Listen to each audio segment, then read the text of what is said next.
Welcome to Sepang International Circuit. You're joining us live for round 4 of the Asia Road Racing Championship and the first of round 4's qualifying sessions. This is the underbone. Normally this would be what we call the super pole, but as you may be able to see from the screen, this is a slightly soggy Sepang. It's been raining persistently now for a couple of hours. The track is wet, and super pole would have been pretty difficult for these riders, because super pole means the riders go out at 20-second intervals alone.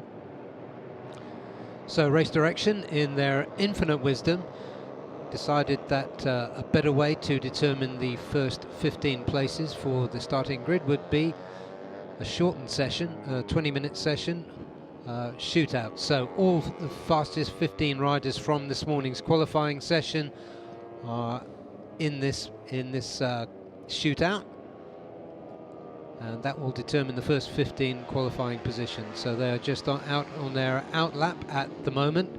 You can see the spray coming up. If you look carefully, you can see the rain, which is kind of teeming down. It reminds me of London weather, to be honest. Daniel, you know this part of the world better than I do, but what do you make of these conditions? Yeah, I mean, these are tricky conditions now. It's rare that we get rain lasting this long. It's been a few hours already that's just been pouring down. Momentarily we thought just gonna be a short, heavy rain, but it just hasn't stopped for ever since, I think, before the TVS. I think even the 600 cc's were the first ones to enjoy this weather. Yeah, they had a semi-wet kind of half and half session, and then yeah, it was properly wet for the 1000 DS1 make. So yeah, it's been probably about 3 hours now we've had these conditions. So the track is properly wet, and these 15 riders will be there to shoot it out to determine the first 15 grid positions. In dry conditions this morning, the order was Shafiq Rasol, who was fastest. The time that he recorded was a respectable time of 2:33.2, and he was followed by Afif Amran, and all the way down to the P15 cutoff, which was Murabil Vitoni. He recorded a 2:36.2, so there was 3 seconds on a dry track covering these first 15 riders. That's Charles Shiraz on track now. He set the place alight in round 2 back in May. So let's see what he'll do in the wet. Daniel, you know this rider too. Yeah, Shiraz, he's quite an impressive rider. He's made some improvements steadily since last season in the local championships, and yeah, currently coming into the Asia Road Racing Championship underbone 150s. He's been impressive. In round 2, he did way better than I expected. I mean, I knew he was talented, but to come into the Asian Championship and straight away get into a pole position spot, that's not an easy task. And for him to be performing this well as well this weekend in qualifying, earlier he did a 2:34.7, and he was in 6th place. So really impressive so far from the wildcard. Yeah, and his pole time, just looking back, was 2:30. Actually, super pole time was 2:35, which is good for a super pole lap, yeah, with no assistance. Yeah. Yeah, 2:35 on the super pole lap is really good, actually. So he's making his way around at the moment. I was going to ask you whether you thought the lap time in these conditions would be around about 2:55. That looks like it could be. It looks very likely. I mean, because the conditions are not, there's no real dry line being shown at all. So definitely, I think at the most we might get 2:53s, but it's really looking more in the mid 250s for now. And that is Wezu going through for team One for All. 251. Okay, so that's a good marker. Wezu, very quick rider, but we haven't seen him on the box yet this season. Unlike his teammate Pirapong, who pulled himself a second place. I think he was in race 1 at Sugo last time out. But there are some very quick, experienced riders out here, and some rookies too. Referring particularly to Kiandra, but there's one of the more experienced, Gupita Krishna, number 23. Let's see where he's going to stop the clock. 2:49. 2:49, so he's blown us out of the water, Daniel, in our early predictions. Our predictions are way off. So wow, so looks like we can expect somewhere in the 2:49, maybe even a 2:48 coming up later in the session. Yeah, for now it seems that let's say Nazrul Izzat, he's gone back into the pit lane. So that's interesting, perhaps something that's not sitting right with him on that opening lap. Yeah, and there are some notable absentees from this top 15 in this shootout. Most notable is that Saidi, championship leader on 90 points, and also on 90 points, Wayuaji Trilaksana. Neither of them made the cut, amazingly, for the top 15 in this morning's dry session. There must have been problems for both of them. We're looking now at Morabul Vitoni on screen. He's made a good start to this session, having done a 2:50. Yeah, Morabul Vitoni's got a really decent lap time, looking at in comparison to Gupita Krishna. It's not too far off, a 1.3 second gap between himself and Gupita. So he's found himself momentarily on the front row of the grid for now.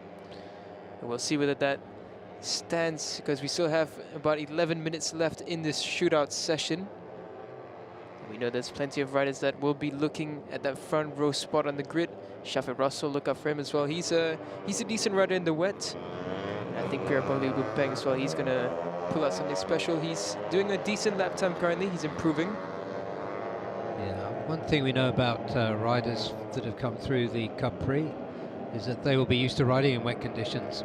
Definitely, the riders, however this season it's been a bit of a weird one. I think we've only had 2 rounds where there was wet weather, so it is a bit of a refresher course for these riders, the local riders, but nevertheless there are still plenty of riders who are really on pace, because right now Gupita's 2:49 is looking like a possibility that he might run away with that, because there's no one else that's challenging close to that timing as of yet. Everyone else is about 2:53, 2:54. And just 10 minutes remaining. Not much time at all, actually. So that's not very many laps at 2:50, is it? It's about 3 laps remaining. Looking at the times that they're doing now, 3-4 laps. Yep. Goes Fazli Sham, number 46 on the 1XOX TKKR machine. So, experienced rider, good in any conditions. 2:48, 2:49, 50, 51. Okay, so he's 2.3 off. And provisional front row for Fazli Sham, joining Gupita Krishna and Morabul Vitoni. Not a bad time at all from Fazli Sham. He's in a decent position now. Aoi Uizu, he's coming out of the pit lane as we speak. So he's going to rejoin this group. He's currently 4th, so perhaps he can improve by a couple of tenths and he will find himself on the front row of the grid.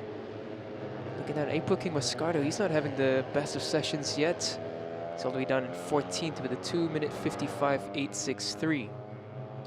Yeah, April King coming in, we were talking about him earlier. He's made a real solid start in ARRC Underbone 150, finishing every race. Last time out, podium at Sugo.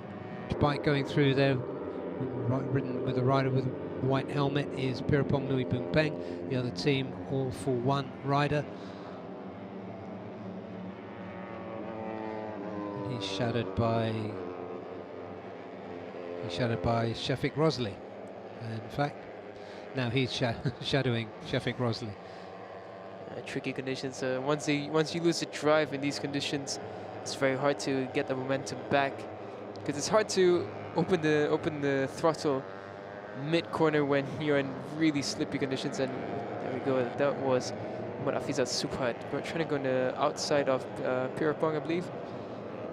It's a bit tricky on the curbs there in the wet.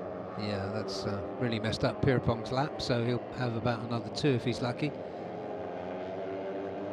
For now in this group as well as Mohamed Kiandra, doing a decent job. He's in 13th with a 2:55.562. Yeah, Kiandra, of course, scored a podium last time here at Sepang. Much to everyone's surprise and delight. He's still 13 years old, right? I do believe so. Yeah. He's. Yeah, the last time we were here, he was still 12 years old. I think he just turned 13. Ah, okay. Anyway, he's by a margin the youngest rider in this class. It's still an amazing feat to be that young and competing in the top 15 of this category at this level. Yeah, and a classic case of nobody told him that it's difficult. Yep. Which is a great piece of coaching. Now let's take a look here. And the two Shafiq Rossi and Shafiq Russell. Very good. Russell is fast there. Yeah, Ring. Russell up into P2. Gupita Krishna 2:46.916. Yeah, he's got this. He's really got the measure of these conditions. That's really an impressive time from Gupita. 2.5 seconds faster than Shafiq Russell in second. Marubil Vitoni, he's in third still. Looks fit. Charles Shazras, he's gone into 8th. Mohamed Kiandra, he's gone up into 5th. Wow. That's good. They still haven't told him it's difficult. Yeah. Yeah, I was looking at Mohamed Kiandra's social media profiles, and one thing I saw is that back at home in Indonesia, he's used to riding the 150cc bikes, and I think he's so used to the level of competition that as a young rider, all he's focused on is trying to get faster. He doesn't care about who his competition is. He just all that he's thinking about is his own bike, his own self, his own performance, and I think that's why at such a young, tender age, he's still able to fight at the front with all of these very talented and very notable riders. Yeah, it does demonstrate how here in Malaysia and in Indonesia, how so many good riders come from this class. Definitely. Now here's Sharon Shazras Yuzi. He's coming across the line now. He's got improvements throughout all the sectors, so he should go up. Yep, he goes up into 5th position at 2:50.015.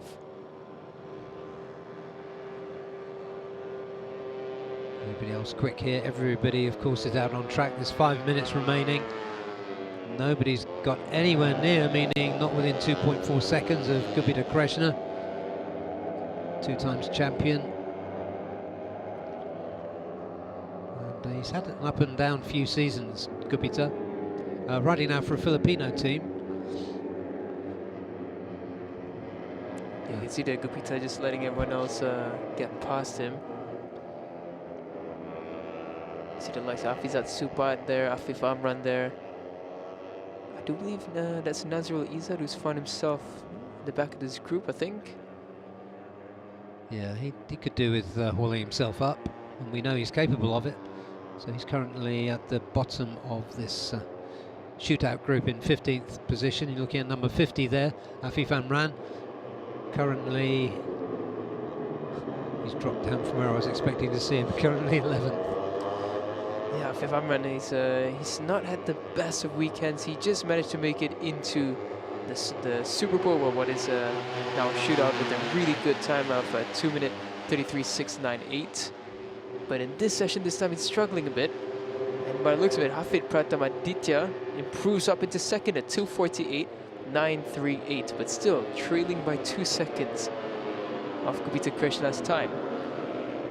Yeah, some riders running wide there. Afif Amran. Afif Amran looking as though he's going to get another 2 flying laps in.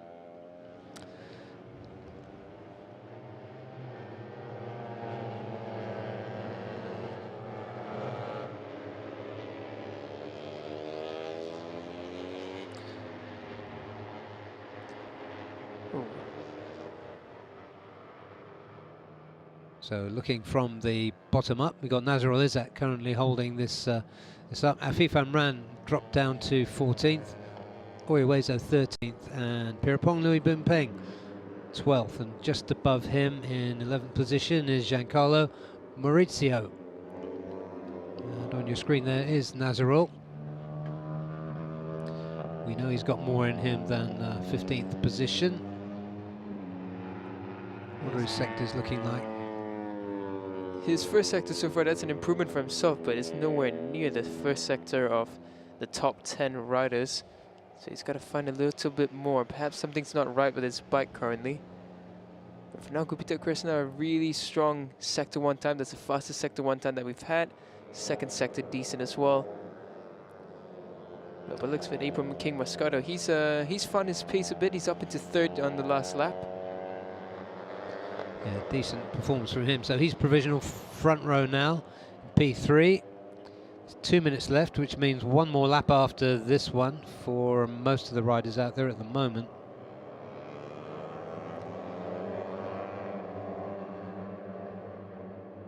Now we follow Nazrul Izzat on the Umar Racing Yamaha Maju Motor Asia team.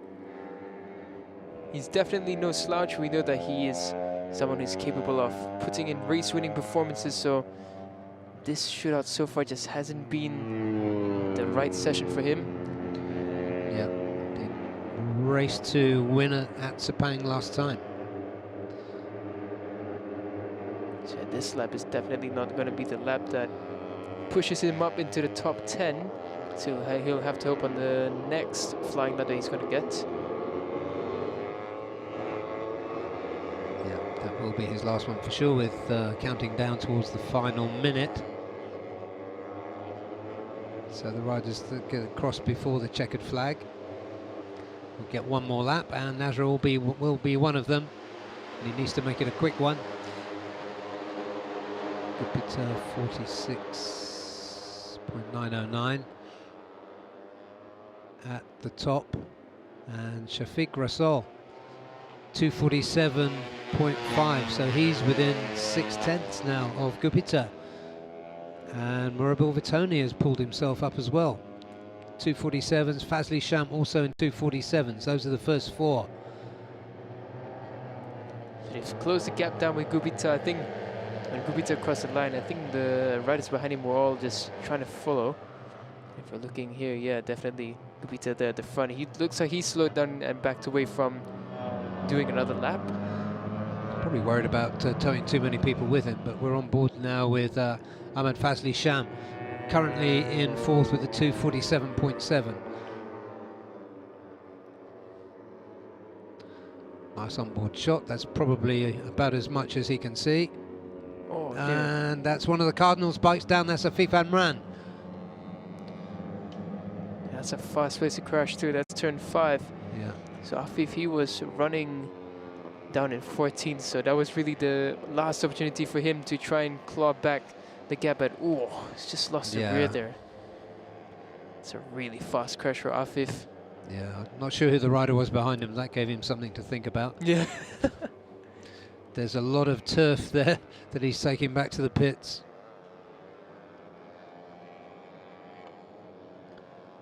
Well, he'll be there to fight again tomorrow. Yeah, to be fair, it's starting from anywhere in the top 15. Even if you're at 15th with the underbone class, it's still possible to get straight into the front fighting group within the first few corners. So not too disastrous for the likes of Afif or Nazrul Izzat, but they do have to have a really good start and make sure that the setup is fine for the race day tomorrow and on Sunday. Very true, and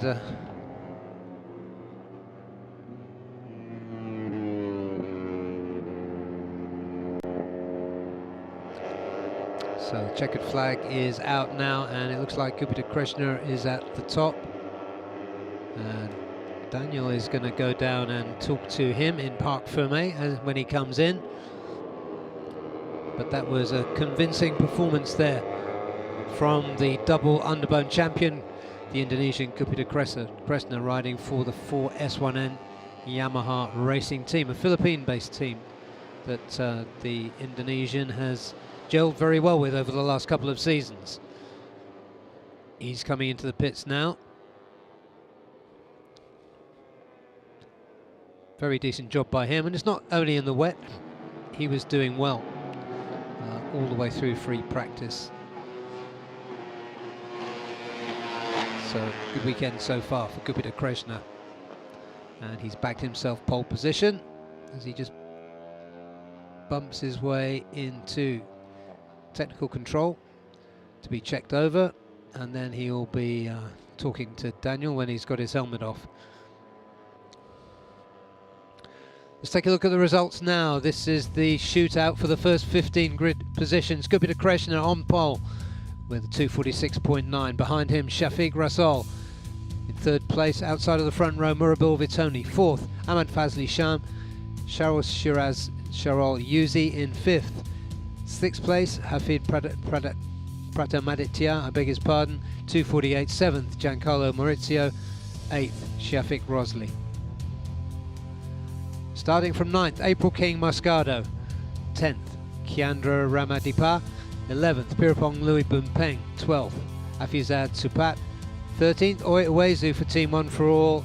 14th, we saw him crash a few moments ago, Ahmad Afif Amran. And 15th, Nazrul Izzat Baruddin.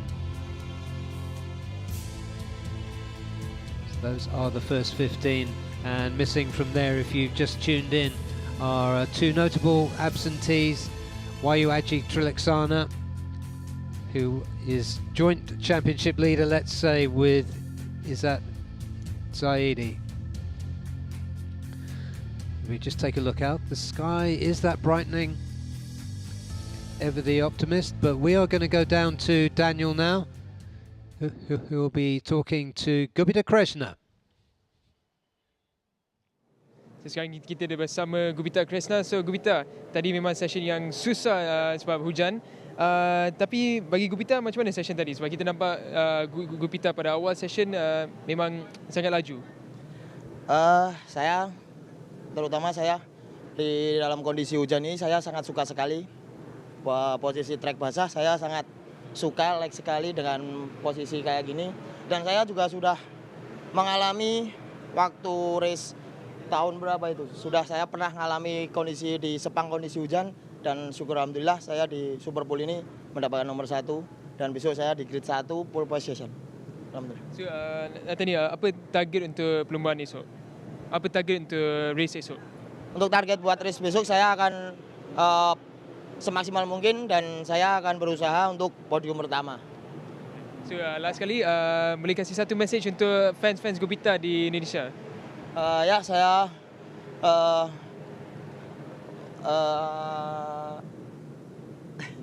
saya bantu doa untuk besok, untuk saya buat race besok, race 1 besok, race 2 minggu. Mudah-mudahan saya bisa membanggakan negara Indonesia dan saya bisa podium.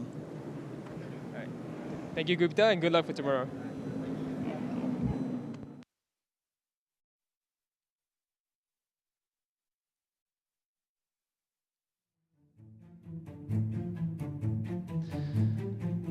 And a recap here of that shootout for the first 15 grid places for the Underbone Race 1 tomorrow. We saw the lap times come down quickly during this session. We're just looking at Giancarlo Maurizio there, number 124, followed by Gupita Krishna, who stunned everybody and led that session by 2.5 seconds for much of it. As we got through, there goes Gupita. I think this was when he set a 2:49. He subsequently set a 2:46. Murabil Vitoni was in the top 3 for nearly all of that session, riding for LFN HP969 Indonesia Racing Team. And there is Ahmad Fazli Sham, number 46 on the 1XOX TKKR. Also showed well during this session, as you would expect. He ended up on a 2:47. Crowded there as they got towards the later stages of the session. Going through there, Shafiq Rasool, who performed very well all the way through the wildcard, and Shafiq Rosley, recording that time around 2:49s, and Sharul Shiraz Yuzi, fast last time out, exciting rider last time in Sepang for round 2 via ARRC, and showing well here, ending up in 5th position.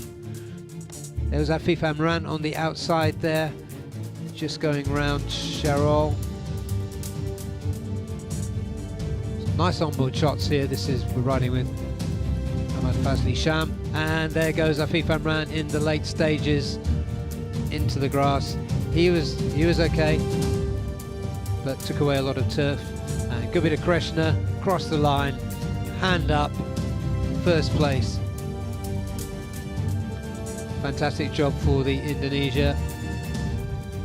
We will be back shortly with the AP250 qualifying. Join us then.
Welcome back to a damp Sepang. We're here in Malaysia for round 4 of the Asia Road Racing Championship. And we're into the qualifying sessions this afternoon. We've already had the first 15 qualifying shootout for underbone 150s. And on track now is the Asia Production 250 class for their qualifying session. The rain has just about stopped now. We've had a few hours of rain. You can see the plumes of spray being thrown up from the rain tyres on these AP250s. But we've had a lot of water down on the track. It seems to have stopped raining now, which could make this session somewhat interesting. What do you think, Daniel? Definitely. Honestly, from personal experience, and most of the riders will also agree with this, when the rain stops is actually the worst time to be out on track. It's trickier to really gauge the conditions, and it happens to be more slippery. But for now, the good news is, well, for the other categories after this, is that there may be a dry line starting to form after this session is done, with the rain stopping. But being that it is still very cloudy, there's no break in the clouds for the sun to come out.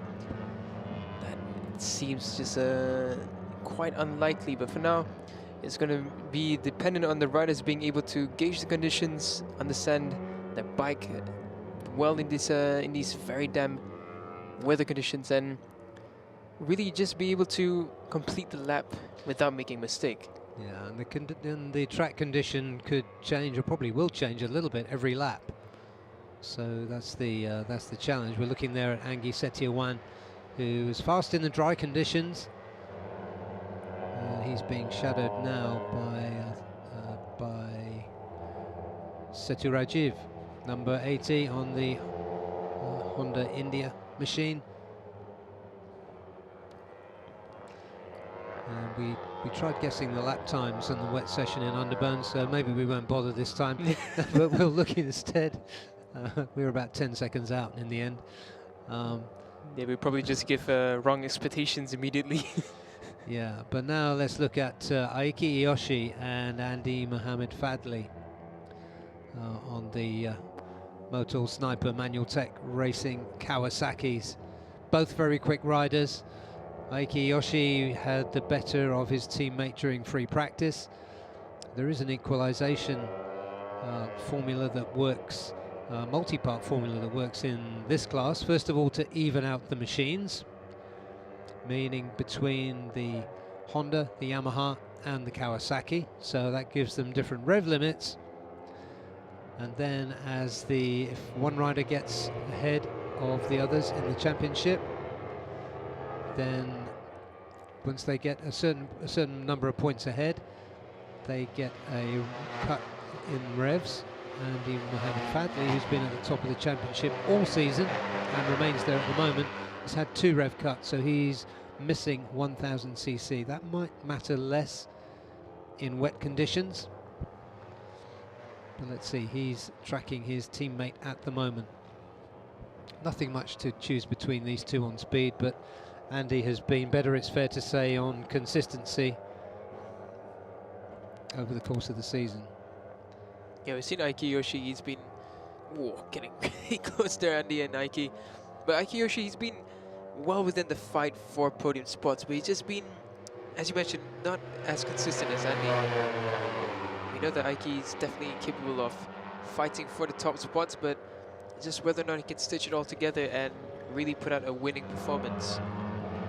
Yeah, we just look there at there's Piwat Patumyo's gone through there, and there's Rafid Topan Suchipto. He's riding for LFN HP 969 now.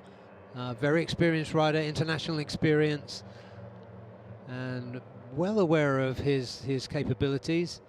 Dodgy conditions will suit him because of his experience.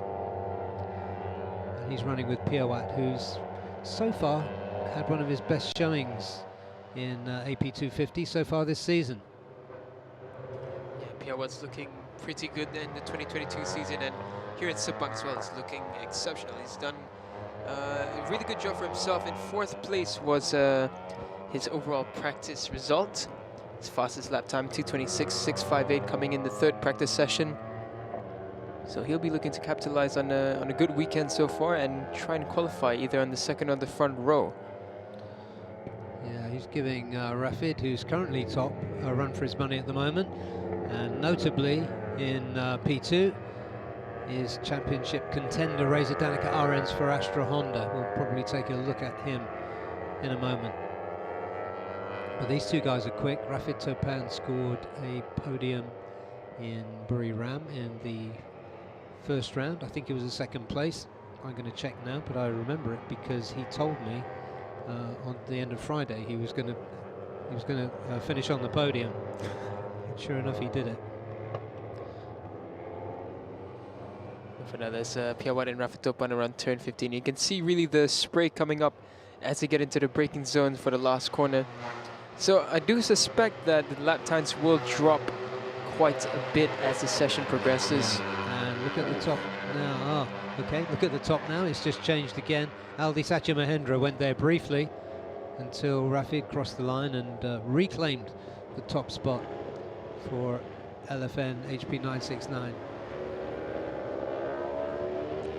And Piawat second, not too surprising as those two have been travelling around together. And here comes another couple of fellow travellers, Aiki Iyoshi and Andy Fadley, still running together. They are currently down in 13th and 14th position, surprisingly. Yeah, some teams seem to be struggling a bit in these wet conditions. Even the Astra Honda racing team, while they're not doing too bad with Reza Danica, he's in 5th. It's not the dominance that we saw them in drier conditions, so especially with the Moto Sniper Manual Tech racing team as well. They seem to be struggling a bit. Aiki Yoshi, he's managed to get into 12th. Andy Fadli, he's in 11th, but nowhere near where we expect some of these riders to be. That's right, but let's shout out to Setu Rajiv and Senthil Chandra Sekaran, the Honda Racing India riders, who in these conditions, we keep using this word now, tend to equalise things. They're running in, positions have just changed somewhat, but Senthil in 8th and Setu in 13th. He was comfortably in the top 10 until a few moments ago. Yeah, it really seems like the wet weather has brought them closer. And yeah, they're performing quite well so far. This is really a good performance from the two Honda Racing India riders. For now, we're just looking at, I just saw Ray Ratakura, he's just gone up into 6th place with a 2-minute 40.516. So most of the top 8 gapped between a second and a half. Yeah, and a good distribution of Yamahas and Hondas. You can see Ray Ratakuri's experience coming through there, perhaps. Reza Danica Arens, you couldn't rule him out in any conditions. He's such a class. So calm on the bike, he's confident, but right now the calmness isn't paying off for him. He's still down in 4th in comparison to how strong him and his teammates have been riding throughout this, throughout yesterday and today's sessions. Yeah, and Aldi Satya Mahendra provisional outside of the front row. And he's provisional pole just before I finish my sentence. And it's he's changed once again. now middle of the front row. This is exciting, ladies and gentlemen. Now this is a proper qualifying session. Yeah. Piawat Patumyas, he goes fastest now, 2:37.772. Yeah, nice work by the Thai and nice work by the 16-year-old Indonesian Aldi Satya, who I would expect to perform very well in the rain. He did well in wet conditions in Sugo, and among a lot of other people, I was the first to notice him in wet conditions when he was 13 years old at Suzuka, where he was just phenomenal back in 2019. Yeah, he's definitely a talent in the making, and we look forward to seeing more of him as the time progresses, but for now he's doing an exceptional job in second at 2:38.392. And Piawat Patumyas, he's improving once again through the first sector, so Piawat, he's taking advantage of the Astra Honda riders not being able to fight at the top 3 currently. So this could be putting Piawat in a really good starting position for tomorrow's race. If he gets on pole, I think we can really expect Piawat to contest for the victory all the way till the end. Yeah, it feels like Piawat's time is coming, doesn't it? And there is Aldi Satya Mahendra. He's nicely done. that won't have helped his lap time, but It that looked was a nice bit of spectacular. control. Yeah, Once again on the exit there. yeah. It looked fantastic, but definitely lost some time there. Yeah, aggressive, confident on the bike.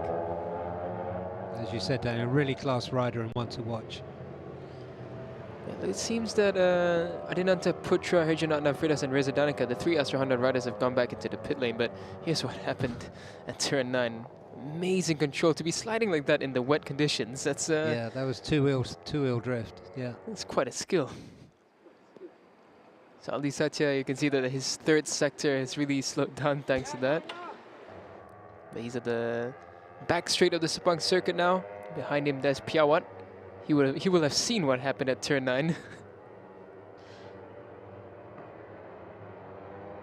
yeah. Agi Setiawan in 4th. A rider always looking to see what he will do. You never know quite. He's literally a wild card, isn't he? Not in the entry form sense, but The definition of the term. but yeah, on his day, he can really upset things in a good way. Yeah, there's Piawat there. He just came across with a 238 dead. So he's consistent in that higher 237, lower 238s. But there's the Astra Honda team riders that we're getting a good image of them there. And it looks like Reza and the mechanic having a brief exchange of words. Perhaps something just not settling with them. Because right now Reza, he's in 5th. Adinanta Putra in 8th. Hirjan Adna in 9th. It's a real contrast compared to what we saw in practice yesterday and today. Yeah, in the dry conditions, and we know at least that Reza Danica is capable of going quicker than that in these conditions. And just as a reference, the times are about 11 or 12 seconds slower in these conditions than in dry conditions.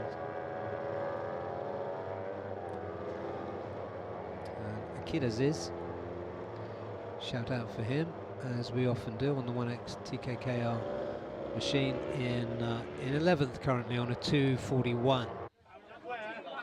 Yeah, Akid is a talented rider, but this weekend just hasn't gone his way on home soil.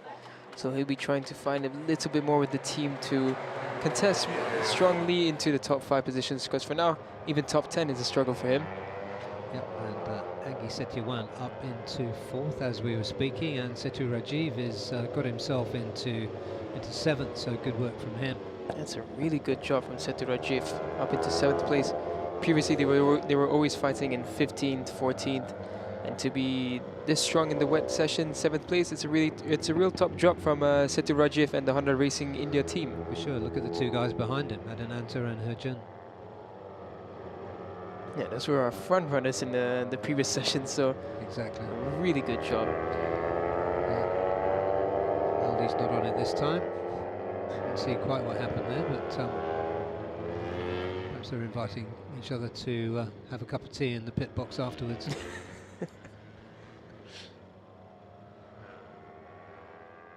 That's Agi Setiawan, so quick riders there all on screen, and back into the Astra Honda pit.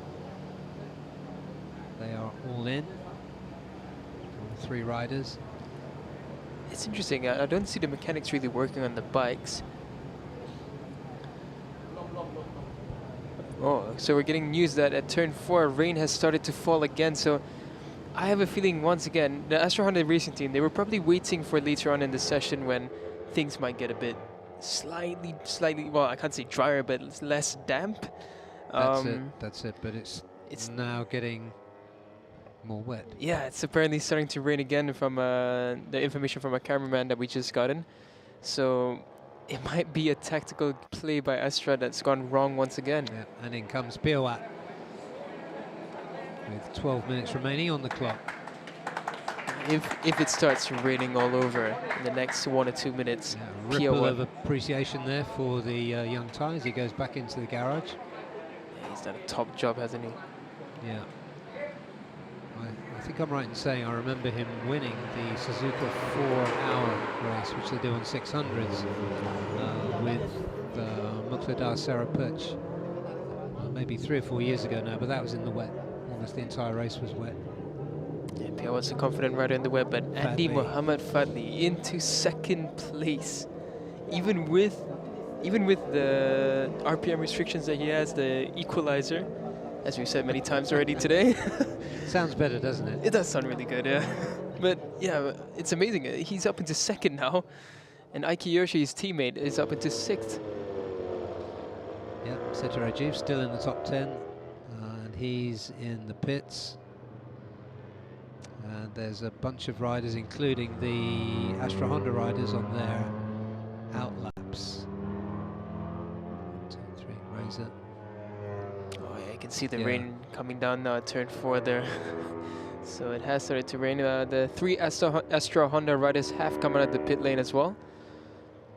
So for now, we're looking at Andy Muhammad Fadli, who runs in second. It's a lonely ride for him currently. Oh yeah, you can see that the rain is starting to pour down at turn 7 and 8. And I think that is going to be quite worrisome for the Astra Honda riders, because they are down in 10th, 11th, and 7th. Apologies, 8th. With Reza Danica. He's the only one still in the top 10 for the Astra Honda team. So with the track getting wetter. Oh, and we've lost here. Is that a kid? It looks like a kid. I think that's a kid. Aziz gone down there. Yeah, this is at turn 5, I believe it is. This is where Afif Amran fell, I think, as well. Yes, it was, yeah. Yeah, once again, it's just almost exactly the same place and in the same fashion. Yeah, and yeah, so a bit more turf gone off there. Unfortunate for him, but in these conditions, it's easily done. I was just grabbing his right thigh there. Let's hope that he wasn't too badly hurt from that. It looked like a normal low side, so he should be fine to get back on for the races tomorrow and on Sunday. But for now, I think with only 9.5 minutes remaining, I think that should be the end of Akid Aziz's session. Yeah, Pier 1 hasn't finished though. He's about to get back on that Thai Racing CBR. Here he goes. His margin at the top, just under half a second, currently ahead of Andy Fadli. Being half a second ahead of Andy Fadli is not exactly a comfortable place to be. Yeah, if I was, he can easily take that away from you. Definitely, if I was Pia Wat, I would be really shaky right about now, looking at how close Andy Fadli got. And it's really impressive coming from Andy, because we really didn't see him contesting for the top spots all throughout this weekend. And now out of nowhere, in the wet, he comes up into second. Yeah, so provisional front row is Pia Wat, Andy Fadli and Aldi Satya Mahendra. And they're followed by more class. So many class riders in this field. Rafid Topan, Angi Setiawan and Aiki Yoshi. Continue down and you've got it as well. This really is the level. We were talking about this in free practice earlier, but the level of riding in this AP250 class is phenomenal, and you don't realize it until you get close to it. Definitely, everyone is capable of putting in good performances, and a lot of riders have been previous champions in other championships before. So it's really a grid filled with experience and riders who are just out there to win it. And speaking of riders with experience, Mohamed Sharul S1, he's just gone up into 14th, so looking a little bit better in this session for him, but not as good as we've seen him in the dry. Mohamed Muzakir, he's having a horror story right now, all the way down in 16th, 242.527. So seems that Mohamed Muzakir's worries from the earlier practice sessions are still continuing on now. Yeah, not a good outing for him.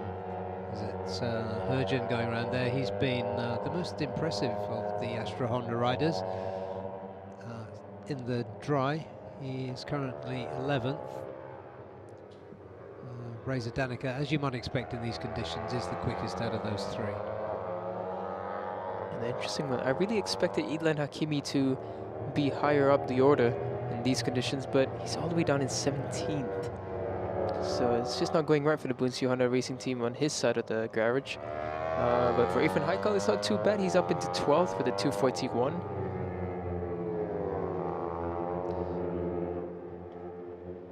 Right now, there's the timings for Reza Danica and Herjan Anafridos. See the pair of them there behind. Herjan is the likes of Reza Danica. Yeah, here comes Piawat, then Irfan, Herjan, and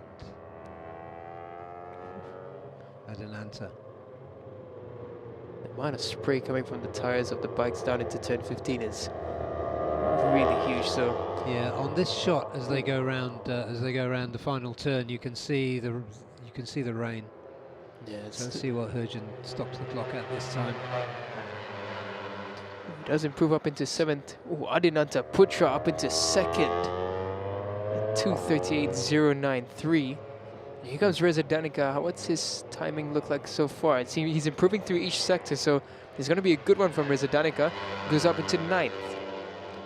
Yeah, impressive from Adenanta. And a good bit of formation work there by the Astra Hondas, as we so often see. Angie Setiawan on your screen there. He is in 6th position currently. In any condition, he's been quick, and he's just behind Aldi Satya Mahendra. Yeah, that is where are they at the moment? Setu Rajiv in 11th, Senthil in 16th. So they've slipped off a little bit, slipped off the pace a little bit. But with the conditions changing all the time, first the rain had stopped and now it started again. Yeah, it's a really tricky situation for all the riders, but there we go. Angie Setiawan getting the slipstream of Aldi Satya. I think it's just some teamwork. Yeah, courageous teamwork. Looked a little bit more aggressive then than teamwork. Yeah, he looked a bit this is close. qualifying, yeah. But he does work in Angie's favor there, really well planned out. Got the slipstream down into turn 15 and goes straight up into 3rd.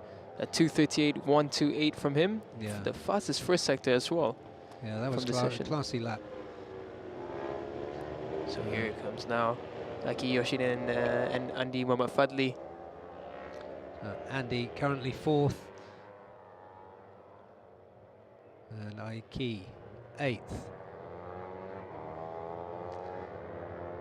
You can see there Andy Muhammad Fadli is having to play that really wide line and rely on rolling speed. I think that's due to his RPM cut, so he's going to have to make sure that he can carry as much speed as he can throughout the corners. Yeah, it's a real challenge for the technicians to get the mapping right so that the disadvantage is minimalized, but also, as you make the point, Daniel, there needs to be some remapping of the riding style as well, just to make the most of it. And Andy's a class rider. Adinanta Putra, he's just gone fastest now at 2:37.586. So the Astra Honda Racing Team back up onto 1st. Gandhi there, really aggressive into turn 15. Getting past the likes of his team at Aiki Yoshi. Crossing the line, sir, there is just under 3 minutes remaining now. So that's 2 more flying laps. Oh, handing Muhammad Fadli right up into 1st again at 2:37.401. Well, we said a half-second lead on Andy Fadli could disappear in a heartbeat, and it just has. Piawat's gonna be pressured not to try and catch up and get back that provisional pole position from Andy Fadli. He's led most of this session, but he's finding himself on the provisional outside of the front row. And yeah, he's putting the hammer down now. He's got Adelanta behind him. He's got Rafid Topan as well. He's trying to take advantage of this. Yeah, Rafid has been there or thereabouts for most of this session. He's currently down in 7th. So yeah, it's business time in this AP250 qualifying session. As we take a look at Herjan, who's been really impressive so far. He's not going to impress further on this lap. He lets the other riders go ahead of him onto the back straight. There's Bensu Honda's going through there. So that was Irfan. Yeah, Irfan, he's down into 13th now, but Muhammad Muzakir, he's improved up into 12th, so looking a little bit better for the rider from the 1x2x TKKR team. Yeah, looking at the championship contenders, we've got one, Andy Fadley on provisional pole, and Reza Danica provisionally 11th, with 1 minute left on the clock. So this group of riders, led by Piawat,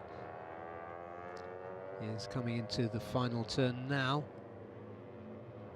Yeah, these riders will still get one more flying lap in it. They'll cross the line before the checker flag comes out. You can see that they're in again on that shot. Yeah, let's see if this is decisive. He has a look behind him. He's clear. No, that hasn't helped his campaign. But as you said, Daniel, he's got one more lap and. Ooh. That's Irfan Haiko's crashed off there. I think that's turn 2. It's an unfortunate end to Irfan Haiko's qualifying session. He's limping there, so picked up a bit of an injury, I think. Reza Danica just come across with a 2:39.569, so he goes up into 10th. Yeah, still a fair distance behind his championship rival, it has to be said. That's just interesting. Adinanta Putra didn't even try and contest for one more lap. He just went straight into pit he's lane. in, but you can see with the red in the background, you can see how hard the rain's falling. Yeah. That is pretty steady rain. Looks more like London than Malaysia rain to me. But at least it's not cold. That is true. It does look like the typical weather we'd see in certain parts of the UK and certain parts of Europe. Yeah, here's a Thai rider on a mission now on his final flying lap, Piawat Patumios. Currently third, he's led much of this session. This is his last chance as we look at his pensive pit crew. Angi Setiawan's actually on a really good lap. His first and third sector has been pretty strong. Ooh, a bit of a moment there for Piawat. His first and second sector for Piawat hasn't been too great. I don't think he's going to be able to make it unless he pulls something really special at the last few corners. Angi has just come across a 2:38.689, so the fourth sector letting him down. Yeah, but respectable qualifying. If you can get on the first 2 rows in this field, then that's something of an achievement. Fadley still at the top by just less than 0.2 of a second. Piawat, as you said, Daniel, I don't think he's gonna do it on this last lap. The conditions are getting wetter. He did get a little bit out of shape. Well, then it was just Herjan Adna there behind exiting of and the exit of turn 14, and it was just really on the limit there. Here comes Piawat, and it really doesn't look like it's going to be this lap for him. And it looks like he might have to settle for third, but it's not a bad position at all. He'll be on the front row of the grid when it comes down to the races tomorrow and on Sunday. That's it. I think if you'd have offered him that yesterday, he'd have taken it. So Piawat to start from the outside of the front row. Good result for the Thai rider. As we just watch Saiki Yoshi and Andy Fadley cross the line for the final time. About to cross the line, I'm sorry.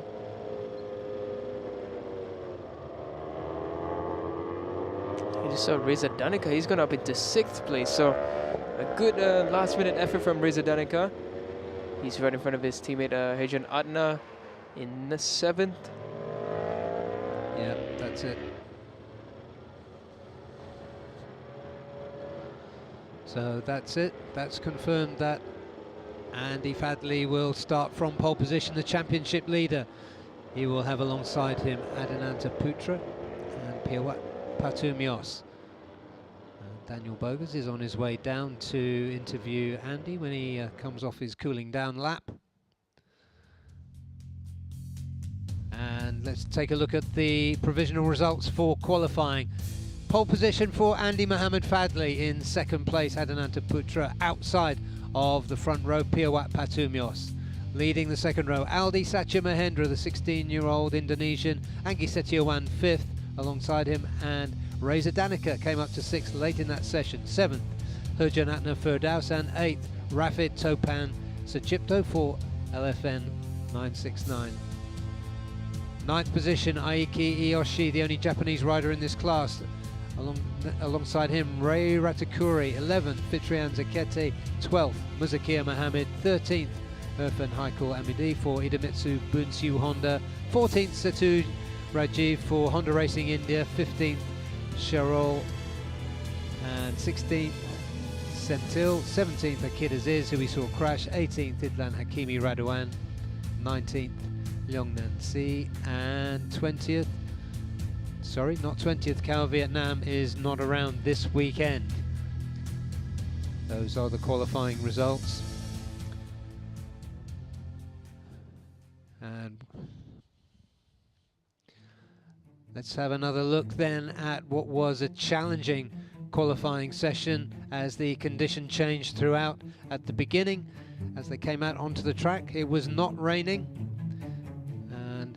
We saw there some good early laps there from Pirwat Patumios for Honda Racing Thailand, and he was being tracked by Rafid Topan Suchipto, who did top the timesheets at one stage, the Indonesian on the LFN HP969 Indonesia racing machine.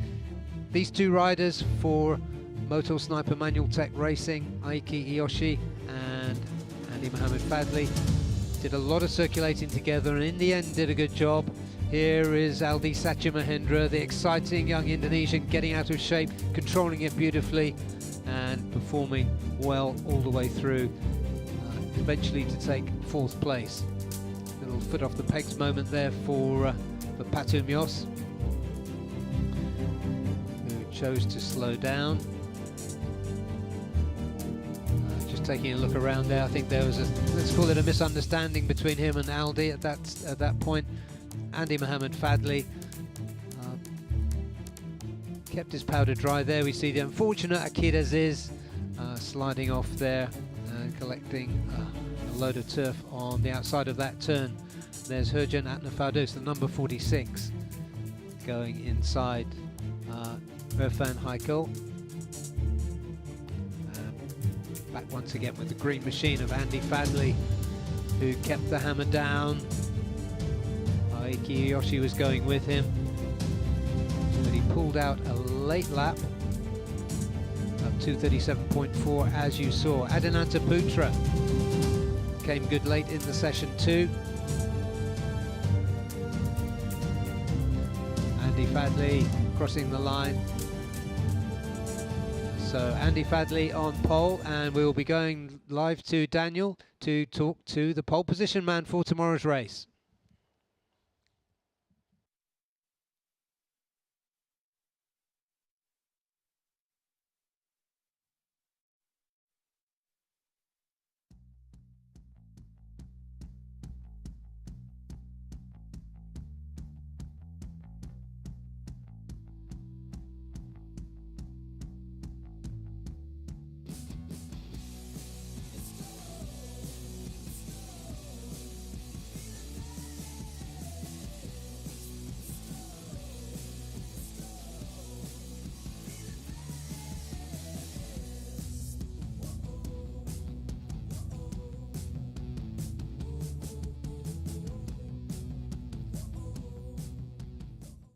So we're at Park Fermi with Andy Mohammed Fadli. So Andy, what a great session in qualifying that was for you. How was it out there for you? Yeah, this situation is nice for me because in the hot condition I'm very struggle with the engine and the setup because you know, I already cut 110 RPM, so very difficult for me, but this is very important for me. Start from pole position tomorrow, and I will try to get a point or podium tomorrow. So knowing the conditions, the performance in different conditions, what are your expectations and what's your target for the coming races tomorrow and on Sunday? For tomorrow is whatever the situation, I will keep fighting for win. And last but not least, do you have any message that you want to give to your friends and family at home? Yeah, of course. Please wish me luck for tomorrow. I hope I can get a double podium again in Sepang, Malaysia. Thank you so much, Andy. Good luck for the next race.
Welcome back to Sepang and to Round 4 of the FIM Asia Road Racing Championship. You're looking at the beginning of the 30-minute qualifying session for Supersport 600, and on your screen is local rider Ibrahim Noureddin, number 66. Yeah, Ibrahim, he hasn't had the greatest of weekends. He's been struggling a bit, trying to find that extra bit of time, but now's an opportunity to try and claw it back in the wet weather, because it is pouring down now. Once again, it's Sepang. I was down doing the interviews at Park Ferme, and it was drizzling at the front straight, but it looks like at the back parts of the circuit, at turns 7 and 8, it looks like it's pretty heavy there. Yeah, we had a weird session this morning, Daniel, that you handled, where I think only about half the bikes came out. Because it was raining on part of the circuit and it was dry on another part. It was just so strange as the weather was changing from dry to wet. But it has settled as wet. And Ibrahim is the first rider out there. But the story of yesterday, anyway, was the Indonesian rider, Andi Faridis Deha. Yep. Who was by a comfortable margin for this class, the quickest rider out there. Yeah, Andi Farid, he competed in the Malaysian Superbike Championship in the second round, and I think that definitely gave him an extra boost and gave him a bit more momentum coming into this race weekend. And he did say that Sepang is one of the tracks that he does enjoy, so it really speaks in the results that he gets, because right now he is really the force to be reckoned with. Yeah, this is a circuit that all the riders speak well of. It's got every kind of challenge pretty much on this track, and it's a real, they call it a rider's circuit. Has somebody gone off there? Oh, the camera's panning out. Oh, okay, let's see, just looking down towards turn 1, and we're looking there at Azroy Anwar. Yeah, Azroy and Helmi, they both didn't come out, as well as their teammate Idam Pawi didn't come out for the practice 3 session, as Barry mentioned. You mentioned just now that it was a very awkward session. It momentarily started with a 50-50 half-track raining, and then it stopped.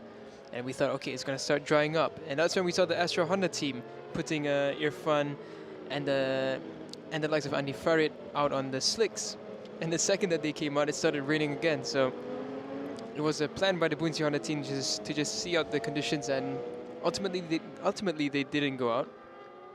Yeah, it was one of those situations where you had to think, what will you benefit from going out in those conditions? Yeah, exactly. If it's all wet, fine, but half and half, and it was literally half the circuit. It wasn't a drying circuit. Half of it was wet and half of it was dry. It was just really weird. It was really weird. You could see the sprays coming from the tires all the way down from turn 1 up into turn 4, and after that it was just dry all the way until you reach turn 11 again. It was just really an awkward session altogether. Yeah, we're just looking there at Karol Idam Pawi. Karol yesterday had a little bit of a quiet day. He was 10th on combined times. Yeah, Idam Pawi, he just didn't seem on pace at all this weekend. Don't know whether it's up to his setup that's not really matched what he wants yet, whether he's just saving the momentum for later on, but he definitely needs to pick it up in this session, because this is qualifying, and if you let any of these names get in front of you, they will defend and they have the chance to pull away. That's right. And interesting in these very early stages that out of the 2 Astra Honda riders, it's Irfan who is at the top of the timing screens by a decent margin, 1.7 seconds ahead of Kito Abe. Kito Abe, of course, is a newcomer to the series. He joined, and there he is on screen, the number 12. The Japanese rider joined at Sugo. A lot of people thought he was a wild card there, but he wasn't. That was his first race as a regular ARRC rider. And there he is circulating with Irfan, currently top, and Kito Abe currently second. Here's Irfan Ardian Shah now, number 16. So he had a really good second sector, the fastest second sector so far in this session. Sector 3 though, decent but not the fastest. He comes across, it should be an improvement from Irfan. He comes across now at 2:28.175. So that puts him 3 seconds nearly ahead of Kito Abe in second. Yeah, that's good. I did hear some expectation from inside his garage yesterday that they were looking for some good performances from him. Talking about good performances, there's Nakarin Atirapuvapat, the Thai rider. He had a good day yesterday. I think he was second on. Yes, he was second on combined times. He did go out briefly this morning, but his best time yesterday was a 2:11. And you can see the rain's pretty hard at the moment, can't you? Yeah, it looks like it's starting to create a bit more standing water. You can see how it's just kicking up from the rear tires of these bikes. Yeah. And these are going to be tricky conditions. Yes, and there is that Andy Farid? And look at Nakarin. Oh, That's. what I was just going to say, we know that he's a good rider in the wet, and that looked like showboating, but it really did. but it's actually not in his nature. Yeah, it's just the style. He's a very unassuming guy. Yeah. But he's masterful in the wet, and if you go on YouTube and Google Chip Nakarin's save, you'll see what he did in Moto 3, which pretty much everybody can remember. Nakarin, he's a rider I really do enjoy watching, and that was an absolute beautiful display of control and understanding of the conditions and his machinery. Yeah, and ice cool. Yeah, definitely. Irfan Nadiansha, now he's improving again through Sector 2. Kito Abe, he actually closed the gap between himself and Irfan. He's done a 2:28.9, so Kito Abe doing a really good job on the 1XOX bike. Yeah, that is excellent, and Andy Farid has moved himself up into third, second off his teammate. And there is championship leader Helmi Asman, number 32. He's a rider that's really shown maturity this year. He's always been good, Helmi. Former underbone champion, of course. Any changes at the top? No. Yeah, Helmi put himself into second. Yeah, it's a really good lap from Helmi. He realizes that this is the point in the championship where he needs to start pulling the gap a bit more, and he's doing a good job of getting himself provisionally on the front row. But Irfan Ardiansha, a 2:26.947 from him. That's a really, really fast lap time in these conditions. Yeah, one thing I've noticed about Helmi this season has been that when he's had a tough race, he's come straight back. Yeah. And I think that's a measure of how he's stepped up. His head doesn't drop. He had some injuries in 2018, 2019, and that really knocked his confidence. But he's moved beyond that now as a rider. Yeah, Helmi is one of these riders who is just relentless. He won't give up, and he's really doing a great job right now as a championship leader. But for now, we go back to the Astra Honda Racing Team rider Irfan Ardiansha. He's done a good first sector. His second sector coming through is not a bad one, but it's not improving. But Irfan is putting in some really hot lap times in these conditions. Yeah, and Kito Abe showing his medal here. The number 51 on your screen now in P3. 2 seconds off Irfan's time, but we saw his quality. Ooh. And there is a nice little save for him that he probably could have done without having to make, but he made it. Yeah, it was just a reminder for him. Oh, and he still goes up into second, even with that error there. Yeah, that's it. That was a pretty violent twitch. Let's take another look at it, because it was a nice save. There he goes. Yeah, he will have felt that. Yeah, that was a really fast twitch from the rear of his bike. Irfan Ardiansha, he sets the fastest Sector 3, and his teammate Andy Farid, fastest Sector 1 so far of this session. Andy Farid was in third. He's dropped down to sixth. So the times are all over the place. We've got more than half this session remaining.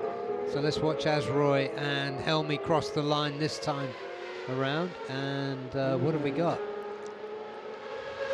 Azroy has moved up into 4th.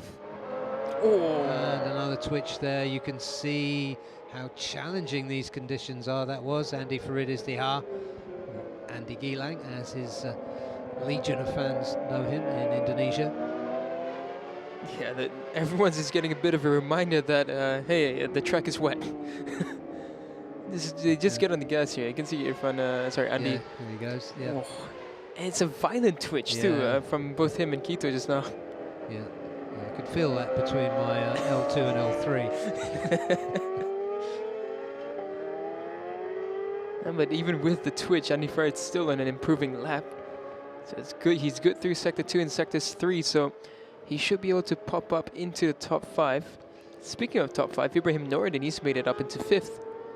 Yeah, good from him. And Krichaporn, who went well in these weird conditions this morning. He is... what did I see here? He's on the fastest lap. Yeah, he's up into 5th. Oh, and Andy Farid up into 2nd, so it's a 1 and 2 for the Astra Honda racing team currently. Yeah, and he's inside 4/10ths as well, which is nothing on a lap this long or in conditions like this. Yeah, once again, it's a show of Honda dominance in Sepang. Of the top 6, 5 of them are Hondas. Yeah. Yeah, that's what a turnaround that is, because before this new Honda was launched, the only bike to have was a Yamaha in this class.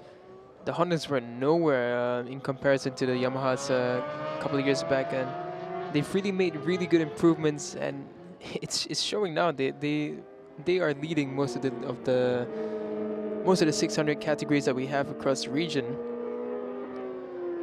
Yeah, people are talking about the speed of the Hondas now in the superbike class as well. Oh yeah, that's another great bike that they've developed under the hands of the likes of Zakwan Zaidi, Haruki Naguchi. Absolutely, and there is the Honda Thailand pit. Macarena Terapu Pat. Not even bothering to flip up his visor. Yeah, if it was a sunny day out, his visor would definitely be up. Yeah. Here's Azra Hakim Anwar on the Bunsi Honda racing team bike. He's down into 6th now, 6th with the 228.438. So he's improved, but so has the rest of the riders in the top 10. Yeah, and Azroy, his championship position belies his ability and his quality, because he fell foul of the plague in round 1 and wasn't able to go to Buriram and start. But he's got some decent finishes. He's scored 2 podiums since he's come back. We're looking at Bratapong. First time in this session we've seen him. He could do something decent in the wet as well. Currently in 8th with the best time of 228.9. And he's on a good lap as well in this one. Oh, but he's gone into the pits. And that's unfortunate, because he was the fastest through Sector 2, good through Sector 3. That could have been a really good lap for him. That is unfortunate. But yeah, speaking of Azra, I'm just looking at the championship standings. You have to wonder if what happened to him didn't happen in round 1, and he scored some points, he would have been much closer up into the perhaps top 3. Yeah, because he's consistent as well. I mean, he's always there and in the front, and he usually finishes. Kita Abe crosses with 227. He's currently 3rd, and we're back with Krichaporn and Kauson T in the Honda pit, Thai Honda pit, that is. You can see the energy drink sponsorship, how prevalent that is on the helmets of all the Thai riders. Now here's Ibrahim Noureddin, who was 7th, and now he goes up into 5th position once again at 228.006. And here comes Azroy to complete another lap. Is this a quick one for him? Ish. Oh yeah, it's a good lap for him. He goes up into 4th place at 2:27.713, just in front of his teammate Helmi Osman. Yeah, good work by both of these. Their teammate, Karol Idampawi, languishing, we have to say. And here comes Helmi across the line, but that's not a quick one for him. Paui, 2:36, his best time, so it's not all clicking for him yet. We just saw go through there that number 23, yeah, Ramdan Rosley. Not sure if Ramdan is permanent or stand-in rider for 1XOX at the moment. Yeah, I feel like he's most likely staying until the end. If I'm not mistaken, yeah, I'm not too certain. We'll have to cross-check that. Yeah, we're looking now at the provisional poleman, Irfan Ardiansya, sitting there in the Astra Honda pit. As you observed earlier, Daniel, you never see any signs of panic. Everybody looks chilled out. Nothing's out of place. It's a really tight organization. And here's Kito Abe for 1XOX TKKR. Nice signing for them, and great to have another Japanese rider in this class. Yeah, and he's doing a fantastic job so far in this session in the wet. A provisional front row start for Kito Abe. He seemed to struggle a bit in the drier conditions. Struggle is of course relative. He just wasn't able to get into the top 10 spots, but in the wet he's doing a fantastic job. Here comes Irfan now. Yeah, he's back off to work for Irfan, leading his illustrious teammate Andy Gilang.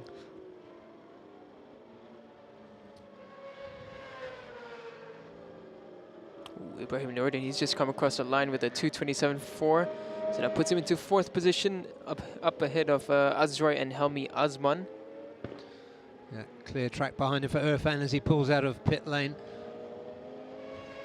So he'll be able to just feel his way out through the first few corners in these weird conditions.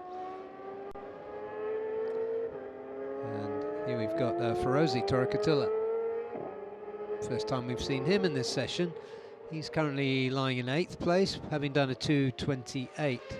So he's about 1.5 seconds. Or have I miscalculated that?